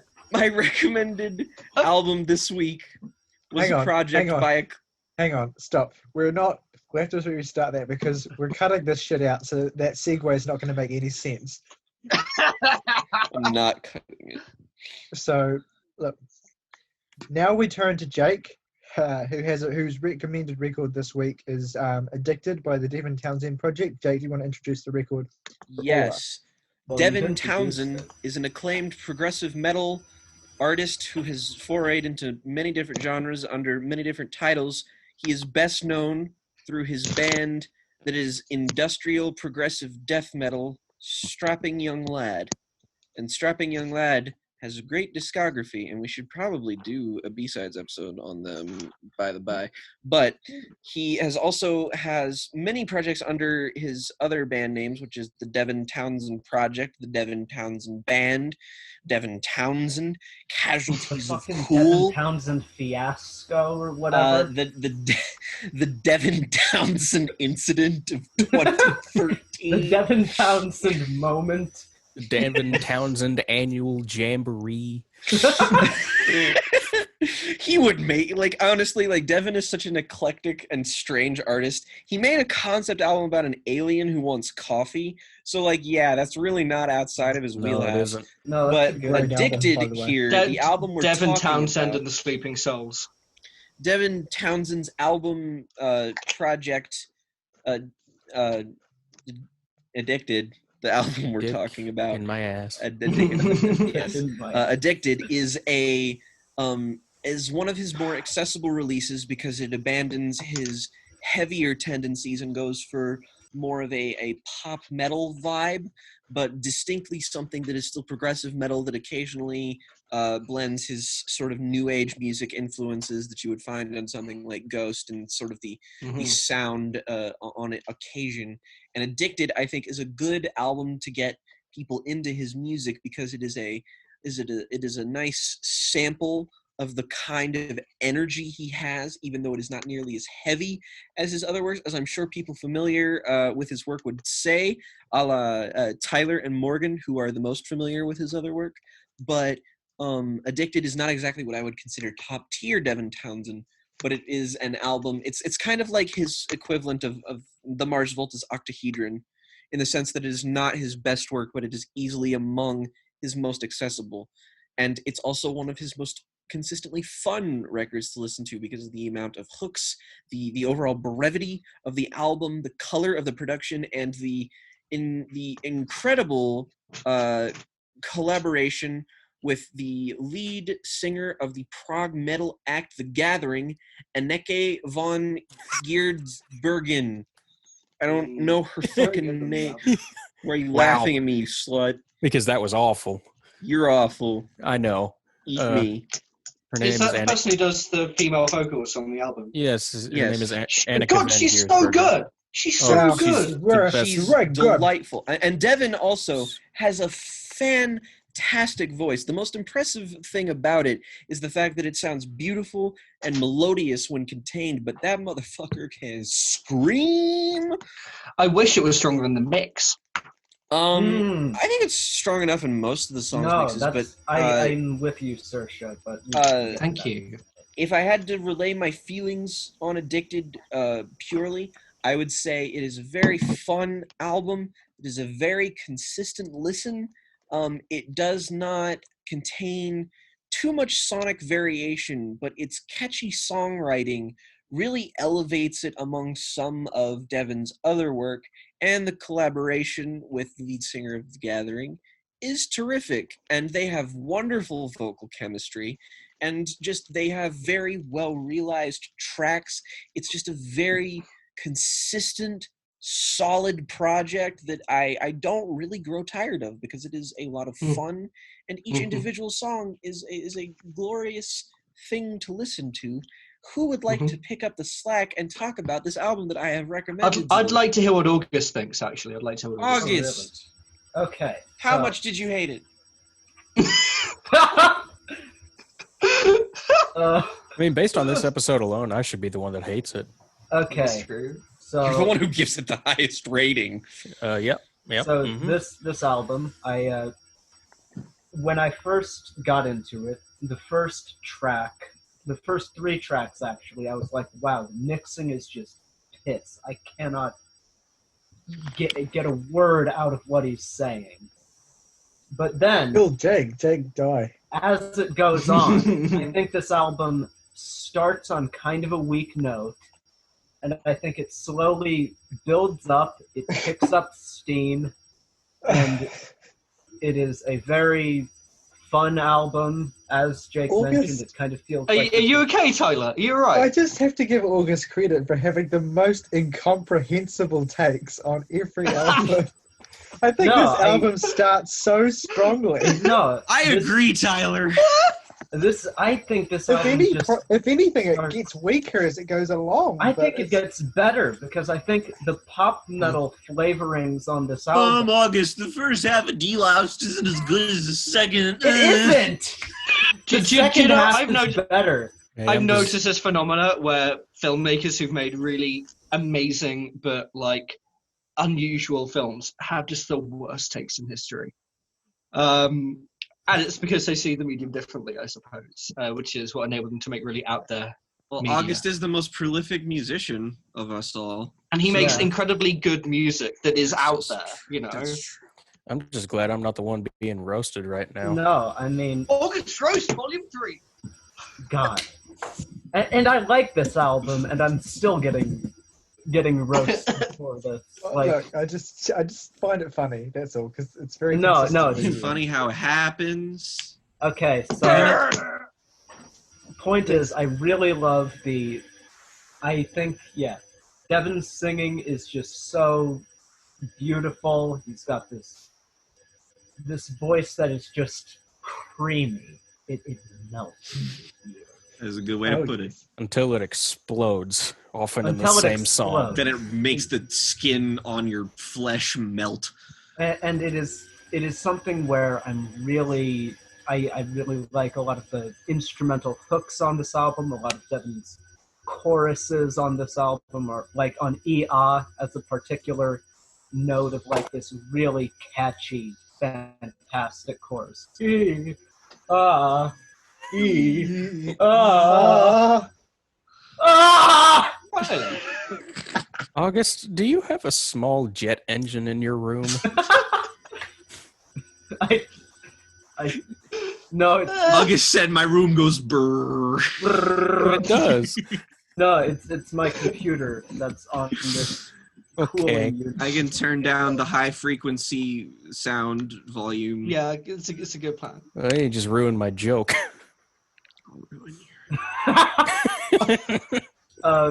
Continuing on with this album, on the and even instrumental hooks I've mentioned are great, but even the lyrical hooks, on the way home, of just the way home, he just has this fantastic energy that envelops you in his singing, and the songwriting that's for the most part decently straightforward, but there are definitely some more complex parts of it.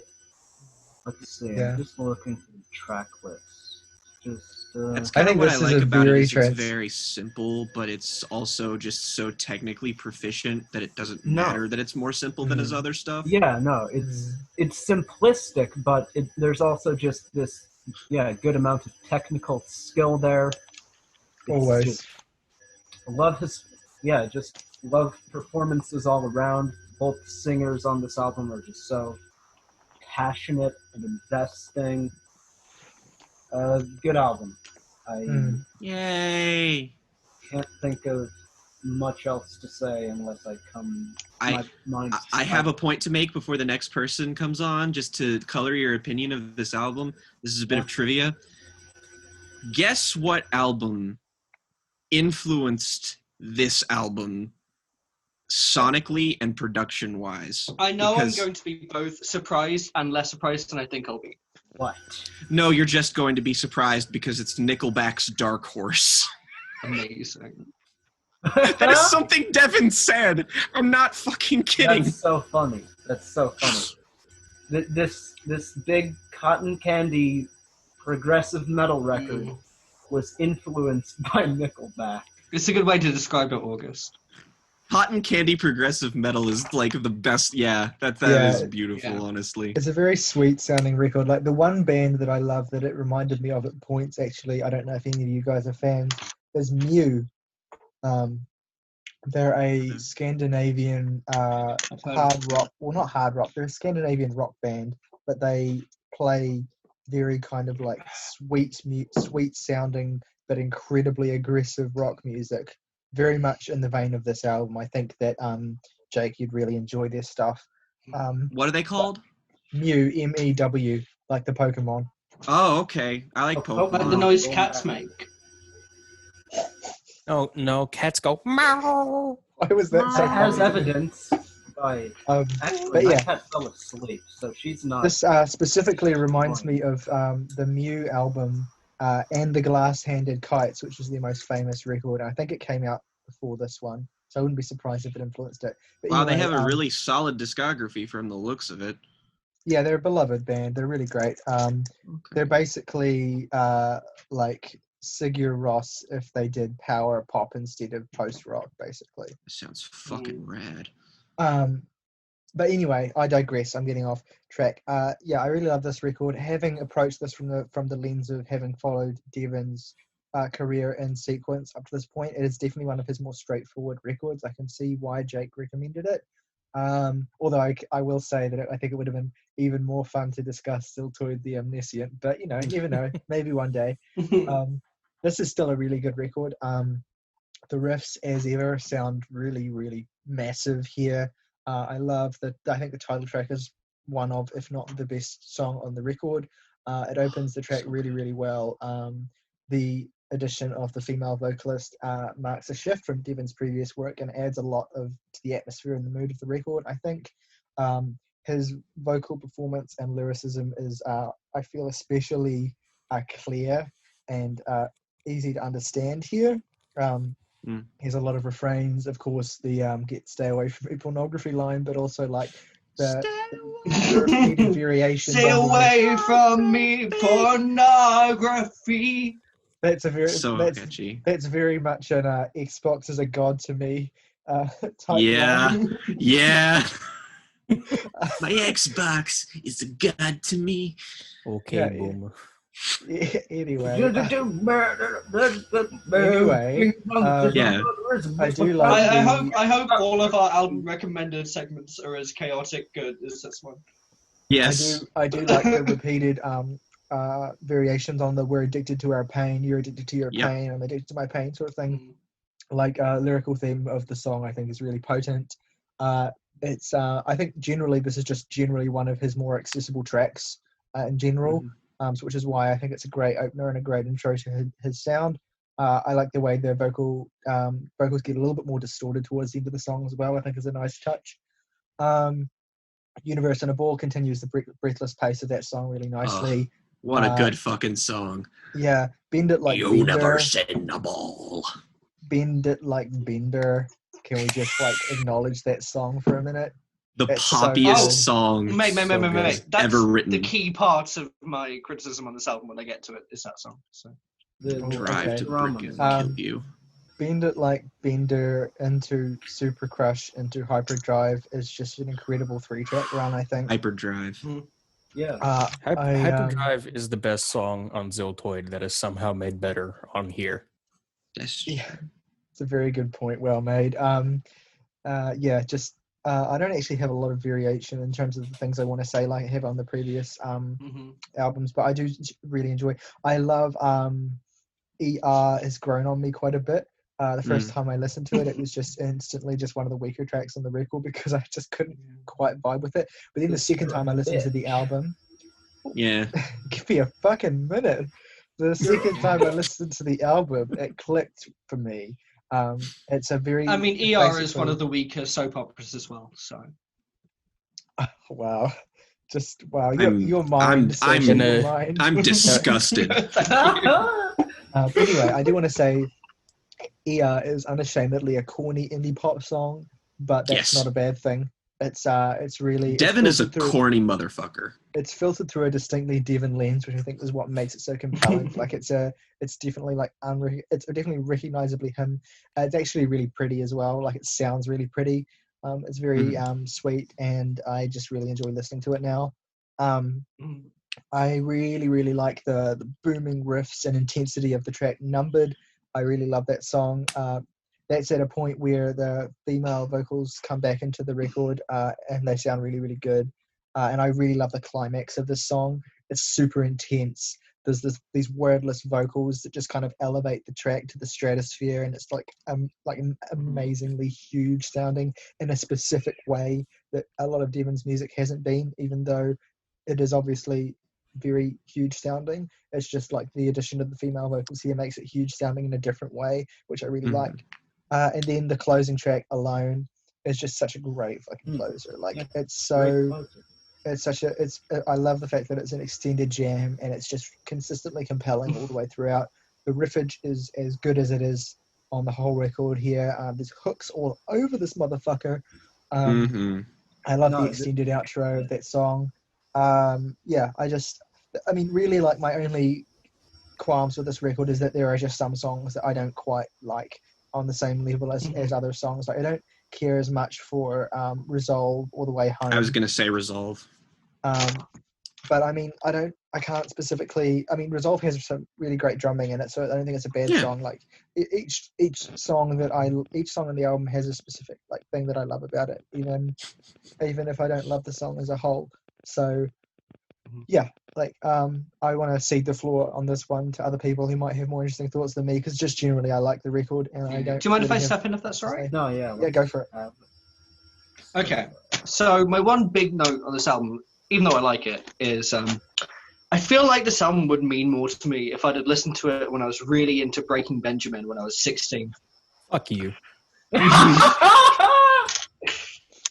I have a sketch, like a scribble, of the four-way handshake meme for this album for me, and it's got Breaking Benjamin, Muse, 9 Inch Nails, and the Buggles on it. I've got a scribble too. Muse, I definitely see. Yeah, because the whole album reminded me of Pretty Hate Machine by 9 Inch Nails. It also reminded me a lot of the Buggles. A lot of the Buggles. Especially my favourite song on the album, which is Bend It Like Bender. It's like, I felt like the album was moving towards that point for the first 3 tracks where it's like, I understand what you're doing, like you've got this metal vibe here, but like you're throwing in this like kind of like mainstream poppy aesthetic, and then better like Bender hit, and I was like, has heavy music ever been more catchy than this? Like it's just That's Devin's MO. unabashed, like bubblegum sugary pop, but with metal instrumentals. And I love it so much. I love good pop music that's just like it, and that just is like non-problematic but has substance and but is still purely fun. I love pop music like that. The song is like that, but it's with electric guitars that are really distorted. And the mixing of the songs, mixing the female songs, it reminds me of like that era of pop music that I was referring to with the Buggles, which is just like and also had a bit of research in the 90s, I would say, with kind of like female driven pop that was in the 90s with the way the female vocals are mixed, and it's just so electrifying. I feel like if that song was played at my year 6 disco, no one would have batted an eyelid, but it's just better. And it's just I like this album. I don't love this album. I feel like mixing could have been better in my opinion. I feel like almost all of the songs are too long. I feel like that almost all of the songs are like one idea done to death, and they should have ended earlier. But aside from that, I dug this. I don't know if I'm going to go and listen to more Devin after this. I would but recommend Strapping Young Lad. Oh yeah, generally. Yeah, I think that I you will might look find into their that. music. I mean, their music's obviously Addicted very is an overwhelming. exception. It is not the rule. That Oh, is no, a I'm very sure, I'm sure. important Thing thing is, to I remember. But like, I think but the second half of my sentence was going to be like, I don't know if I would listen to more Devin, but if someone forced me to listen to another album of his, I wouldn't complain. Like I just generally had a good time. But the more I listened to the album, it's not like my opinion on it lessened, but I got more sort of the almost like the gimmick of the tone. It got less of a singular bracing moment. I get That that. is understandable. I think It's, that I don't it's think also this is just one of my worth favorite noting. Devins. Yeah, like it's worth noting that like, especially things under the Devin Townsend Project are things that he's clearly experimenting. Like he uses his side bands to make like at least in his later entries, to make and explore things that he wouldn't have otherwise done. Like his album Ghost, which is under the same name, is a straight up like meditative new age rock kind of thing, and it's like it's not heavy remotely, but like this is one of those things that's just like, I'm pretty sure he was taking all of his pop inclinations and just sort of exploring that. And I also just think like a lesser artist making an album like this, it would be completely insignificant, but I like how even on an album where he is diverting from a lot of his strengths, he still manages to pull it off in a way that makes it sound quintessentially him. And also, I think the songwriting, while catchy, is also just very indicative of the way Devin writes things. It's very emotional. Love you. It's very... Will do. Like, Addicted in general is just sort of about overcoming all of your personal flaws and just like exercising it out of you, and I find that aspect quite compelling. So yeah, there's that. Very Morgan, good. I want to hear the effusive praise from you, so Well- you can finally bounce back. Well, good, because this album shreds all the way through, nonstop. I am a fan of Devin's music, as you might have gathered at some point or another. He's one of the most consistent artists, while also being one of the most experimental. I like pretty much everything he's tried he has done well, in my estimation, and it really adds up that a pop metal album should be any different. I think the production and mixing is extraordinarily strong. I see what you mean when you say that the vocals could be more sort of front facing, but I really like when they kind of blend in with the instruments, just because, especially when Devin's like screaming, because it just like turns into this like wall of sound, and it just sounds like an instrument in and of itself. He's And, very well known for that. Yeah, I really dig that. Anneke van Giersbergen is probably my favorite vocalist alive. I will probably put an album by The Gathering in recommended next. Is it their most acclaimed one? The one I've listened to? I wouldn't say that's the most acclaimed one, but I don't know. I'm still it's quality thinking. nonetheless. Yeah, it absolutely. But yeah, I think it's just one of the most consistent heavy albums I've ever heard, in that each song explores its own ideas in a way I find really gratifying, while maintaining like a huge sense of like grandiosity and catchiness while exploring its ideas. And I think that's throughout the whole album, but most notably Hyperdrive and Numbered, which are my two favorite tracks on the album. Hyperdrive.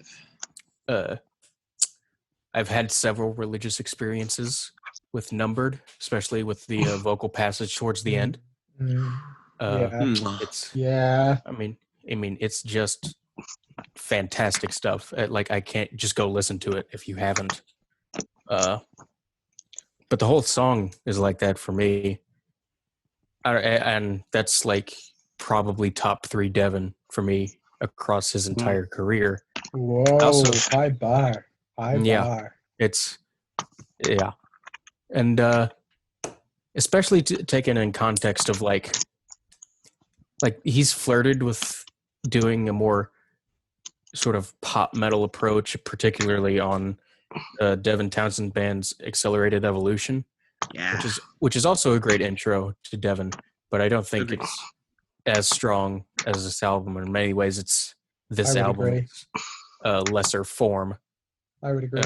Particularly in the back half of that record, where it just kind of, it's just a little too schmaltzy for its own good, and it doesn't have enough variety to back that up. And it's basically, this is just kind of that record, but expanded upon and improved, while not sacrificing any of the brevity of that record. I think if you're going to listen to one Devin Townsend record, not counting this Strapping Young Lad stuff, it would be Terrier.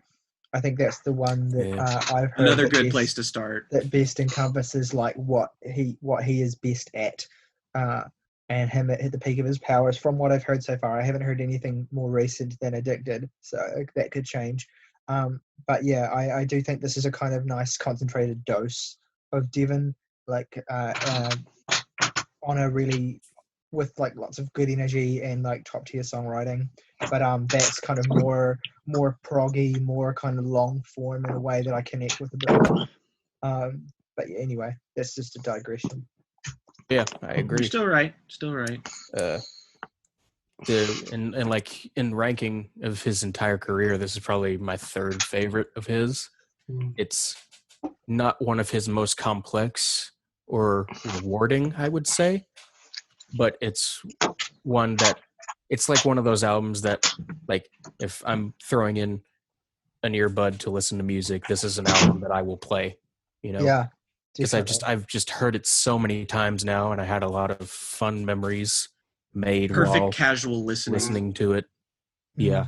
And it's just so consistently great throughout that, like, there's no skips for me, and it's just a lot of fun, and it's super listenable, but it doesn't sacrifice any of the musical integrity for that. Yeah, I will definitely agree that I think it's one of his most listenable, in terms of like very easy to put it on and just not even like it's over before you know it sort of thing. Like it just flows really, really, really well. There's no tracks that kind of stand out as particularly lesser. But I mean, you could argue potentially I feel maybe after a few more listens, it might get to the point where nothing stands out as especially amazing either. It's just kind of like all very good. And I like that quality about it, I suppose, but I wouldn't call it one of my favorite Devin releases so far. It's a testament to the man's talent that this album is, it's not like beloved like his more famous projects like Ocean Machine, Infinity, Terria, or anything he made with Strapping Young Lad, but like any lesser artist, this album's release would have a swath of fans saying that he sold out if it was anything less than excellent. But because it is excellent, that did not happen, and people generally regard this album pretty fondly. Yeah. Cool. It's because it's a good album. Yeah. I mean, honestly. But the fact is, like, you can sell out and be okay if you make good music when you do it.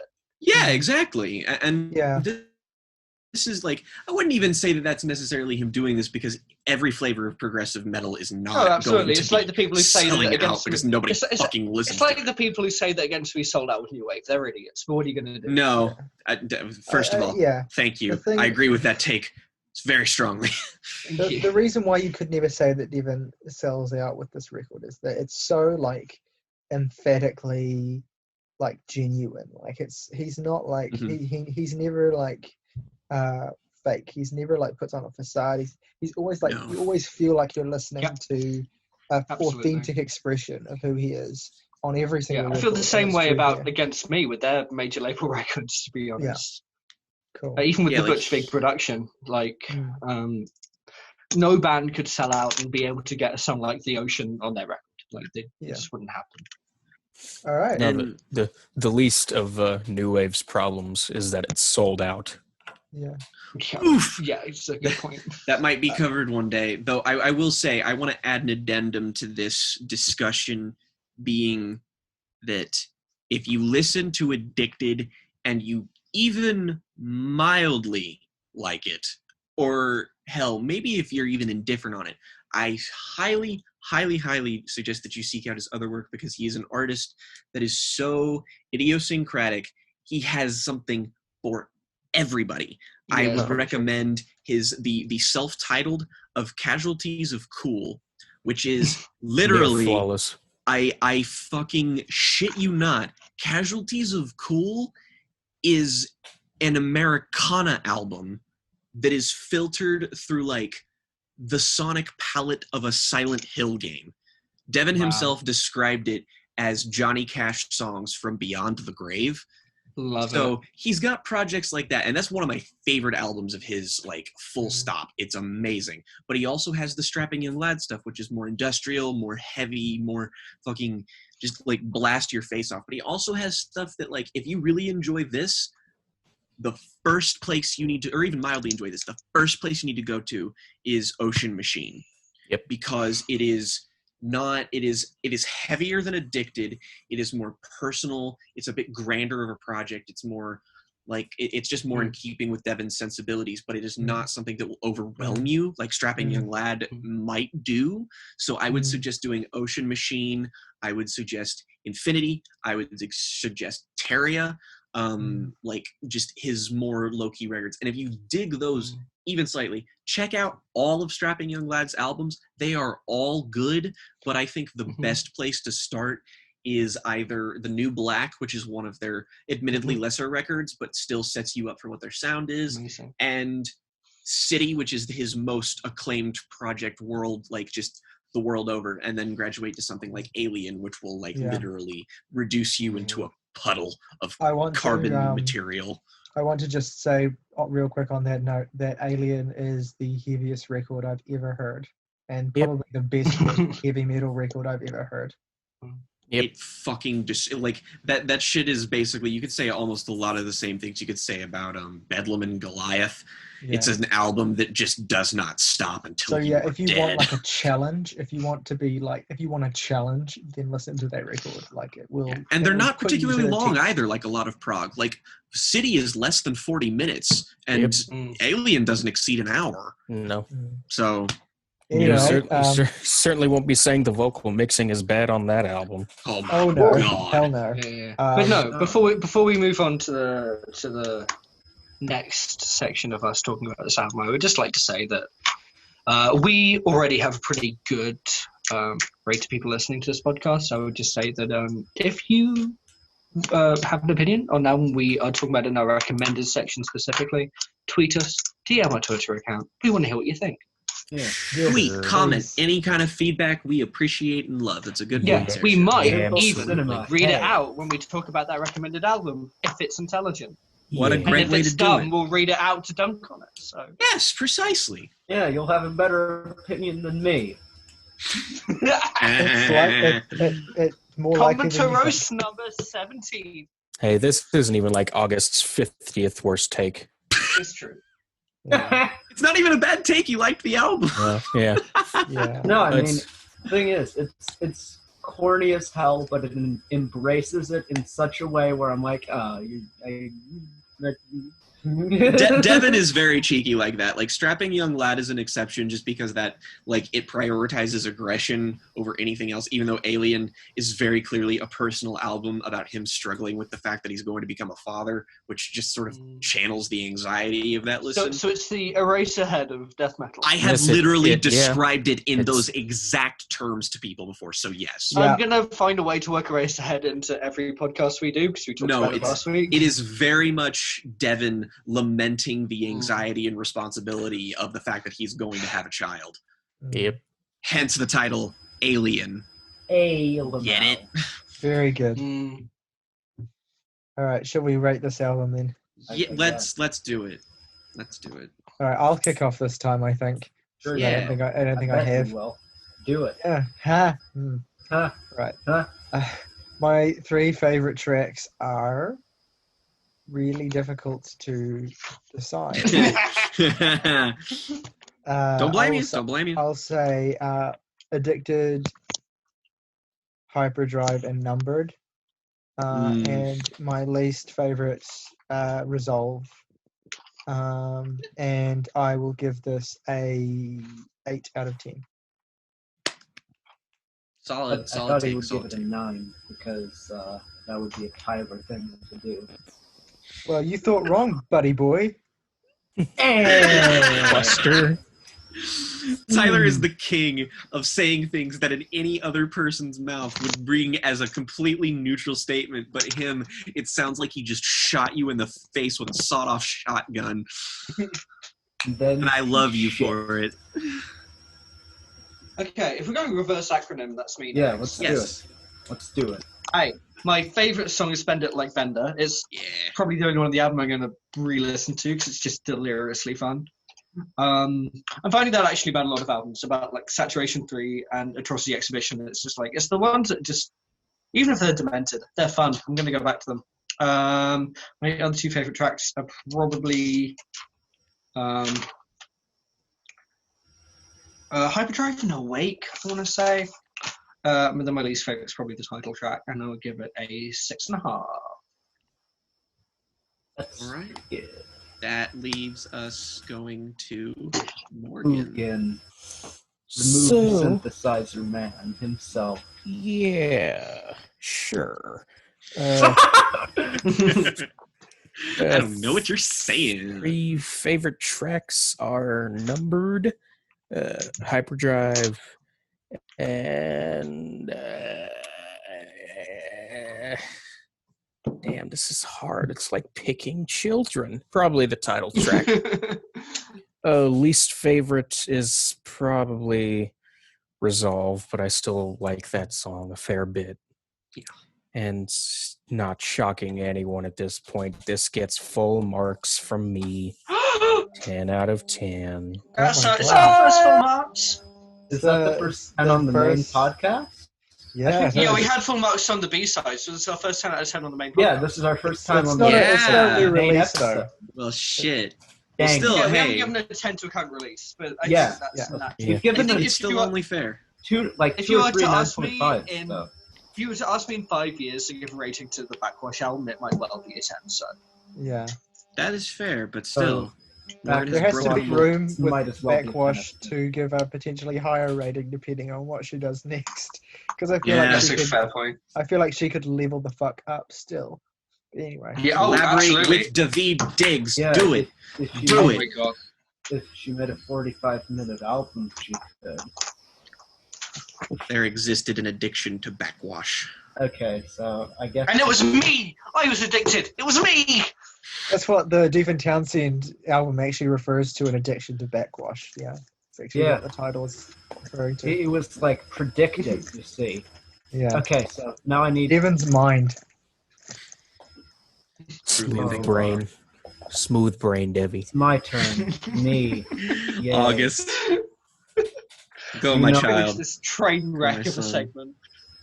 Okay, so I'm gonna say favorite tracks. I'm gonna say Hyperdrive, Yeah. The Way Home. Least favorite, I'd have to. I think Saoirse said this too, but Addicted probably. And Okay. rating-wise, I'd be inclined to give it a 7 out of 10. But I'd love to Yes! listen to this album. That was my bare minimum, is that I was just like, I need to recommend an album that August will at least give a 7 to, and I did it! You did it. Yes! Accomplish. I'm loving all the Anakin Van Giersbergen appreciation in this room right now. I mean, it needs to be said that The Gathering is one of the most underrated prog acts ever. Yep. So, Oh, you know, she's the best voice. No, she now? do be No, like she's a great voice on the album. It's tough. But Jake, 3 favorite tracks, rating least favorite track, go! that is true. My favorite songs are numbered. Universe in a Ball, and probably The Way Home, and my least Yeah. favorite would be Resolve, and this gets a decent 8 out of 10 from yours truly. Okay. Wow. We've got a recommendation for next episode. Yes, And it's who is my doing the next one? recommendation? Woo! I'm So so is, isn't it? excited. Yeah. I Yeah. figured we needed to do some home state representation. One of the albums of our time. One of the best albums of the 2010s, an album that genre-defining, and that is I'd say that's that is Farrah Abraham's "My Teenage Dream Ended" from And 2000. please let us He's know not what you lying. think. Please Yeah. do. I still And have no idea I what this want- album is. I want to be clear here that we are not going to be treating this album like a meme. It has become a meme. No, we are treating this completely serious. We'll be discussing. There's the merits no of the point music reviewing with an all album ironically. seriousness. There is no point. Yeah, I am that's exactly so right. I excited to completely see agree. what Morgan thinks, because I have heard this album before, and I know exactly what the people who haven't heard it are in for. Oh, Yeah. I've heard it so many yeah, times. we're I'm predicting also, a big fat goose egg from Morgan. Also, Tyler spoiled this in the last episode, but next week we're talking about RTJ4 by Run Jules and Oh, yeah. Peaceful as Hell by Black Dresses. Yes. More trans representation, which I'm happy with. I hope we keep this up. Yes. Yeah. 100%. So, what else do we have to? Do we have anything to plug again? Just your your music, fucking the album. Yeah, Go your listen to album. yeah, Glacier oh, Flower. wait, that's right. I haven't the heard Mars Glacier Volta Flower podcast. 20 yet, but I trust it's a good album. If it's not, I It will is good. correct the record. Look, Look, August's last I've- album was an Yeah. 8 out of 10. It was Yeah. terrific. It made It my was really list good. last But year. this is better. This is better. I'm excited. I'm No, genuinely I- quite excited. But And, is it I better do- than what we'll Farrah do is- Abraham's My Teenage Dream Ended? Look, Maybe. we'll do the thing that we said we were going to do before, which is like when we've reviewed the first 2 albums and we're about to do the recommendation, we'll mute August and then we'll review it. Yeah. Ooh. Would have been better if That- we that hadn't just sounds told him we were cool going to to do me. that. And I mean, you guys wouldn't even have to do like a full 40-minute discussion. I would be completely satisfied if you guys only had 20 minutes of material. Or Just something. looking at us like, good. Praise me more. We will see how that goes next week. But that's your homework as well, is to go and listen to the Glacier Mhm. Flower 20 record. Absolutely. Yeah. And You can find a link to it in the description. Yes. So do yes, And that. yeah. You have no excuse. No excuse. Yeah. No, exactly. It's free. bitch. Free, and it's only like free real 35 minutes long.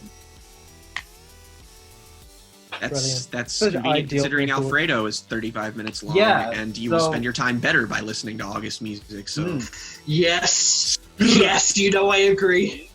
All right. All right. Oh wow. I think that is the end. Yeah. Yeah.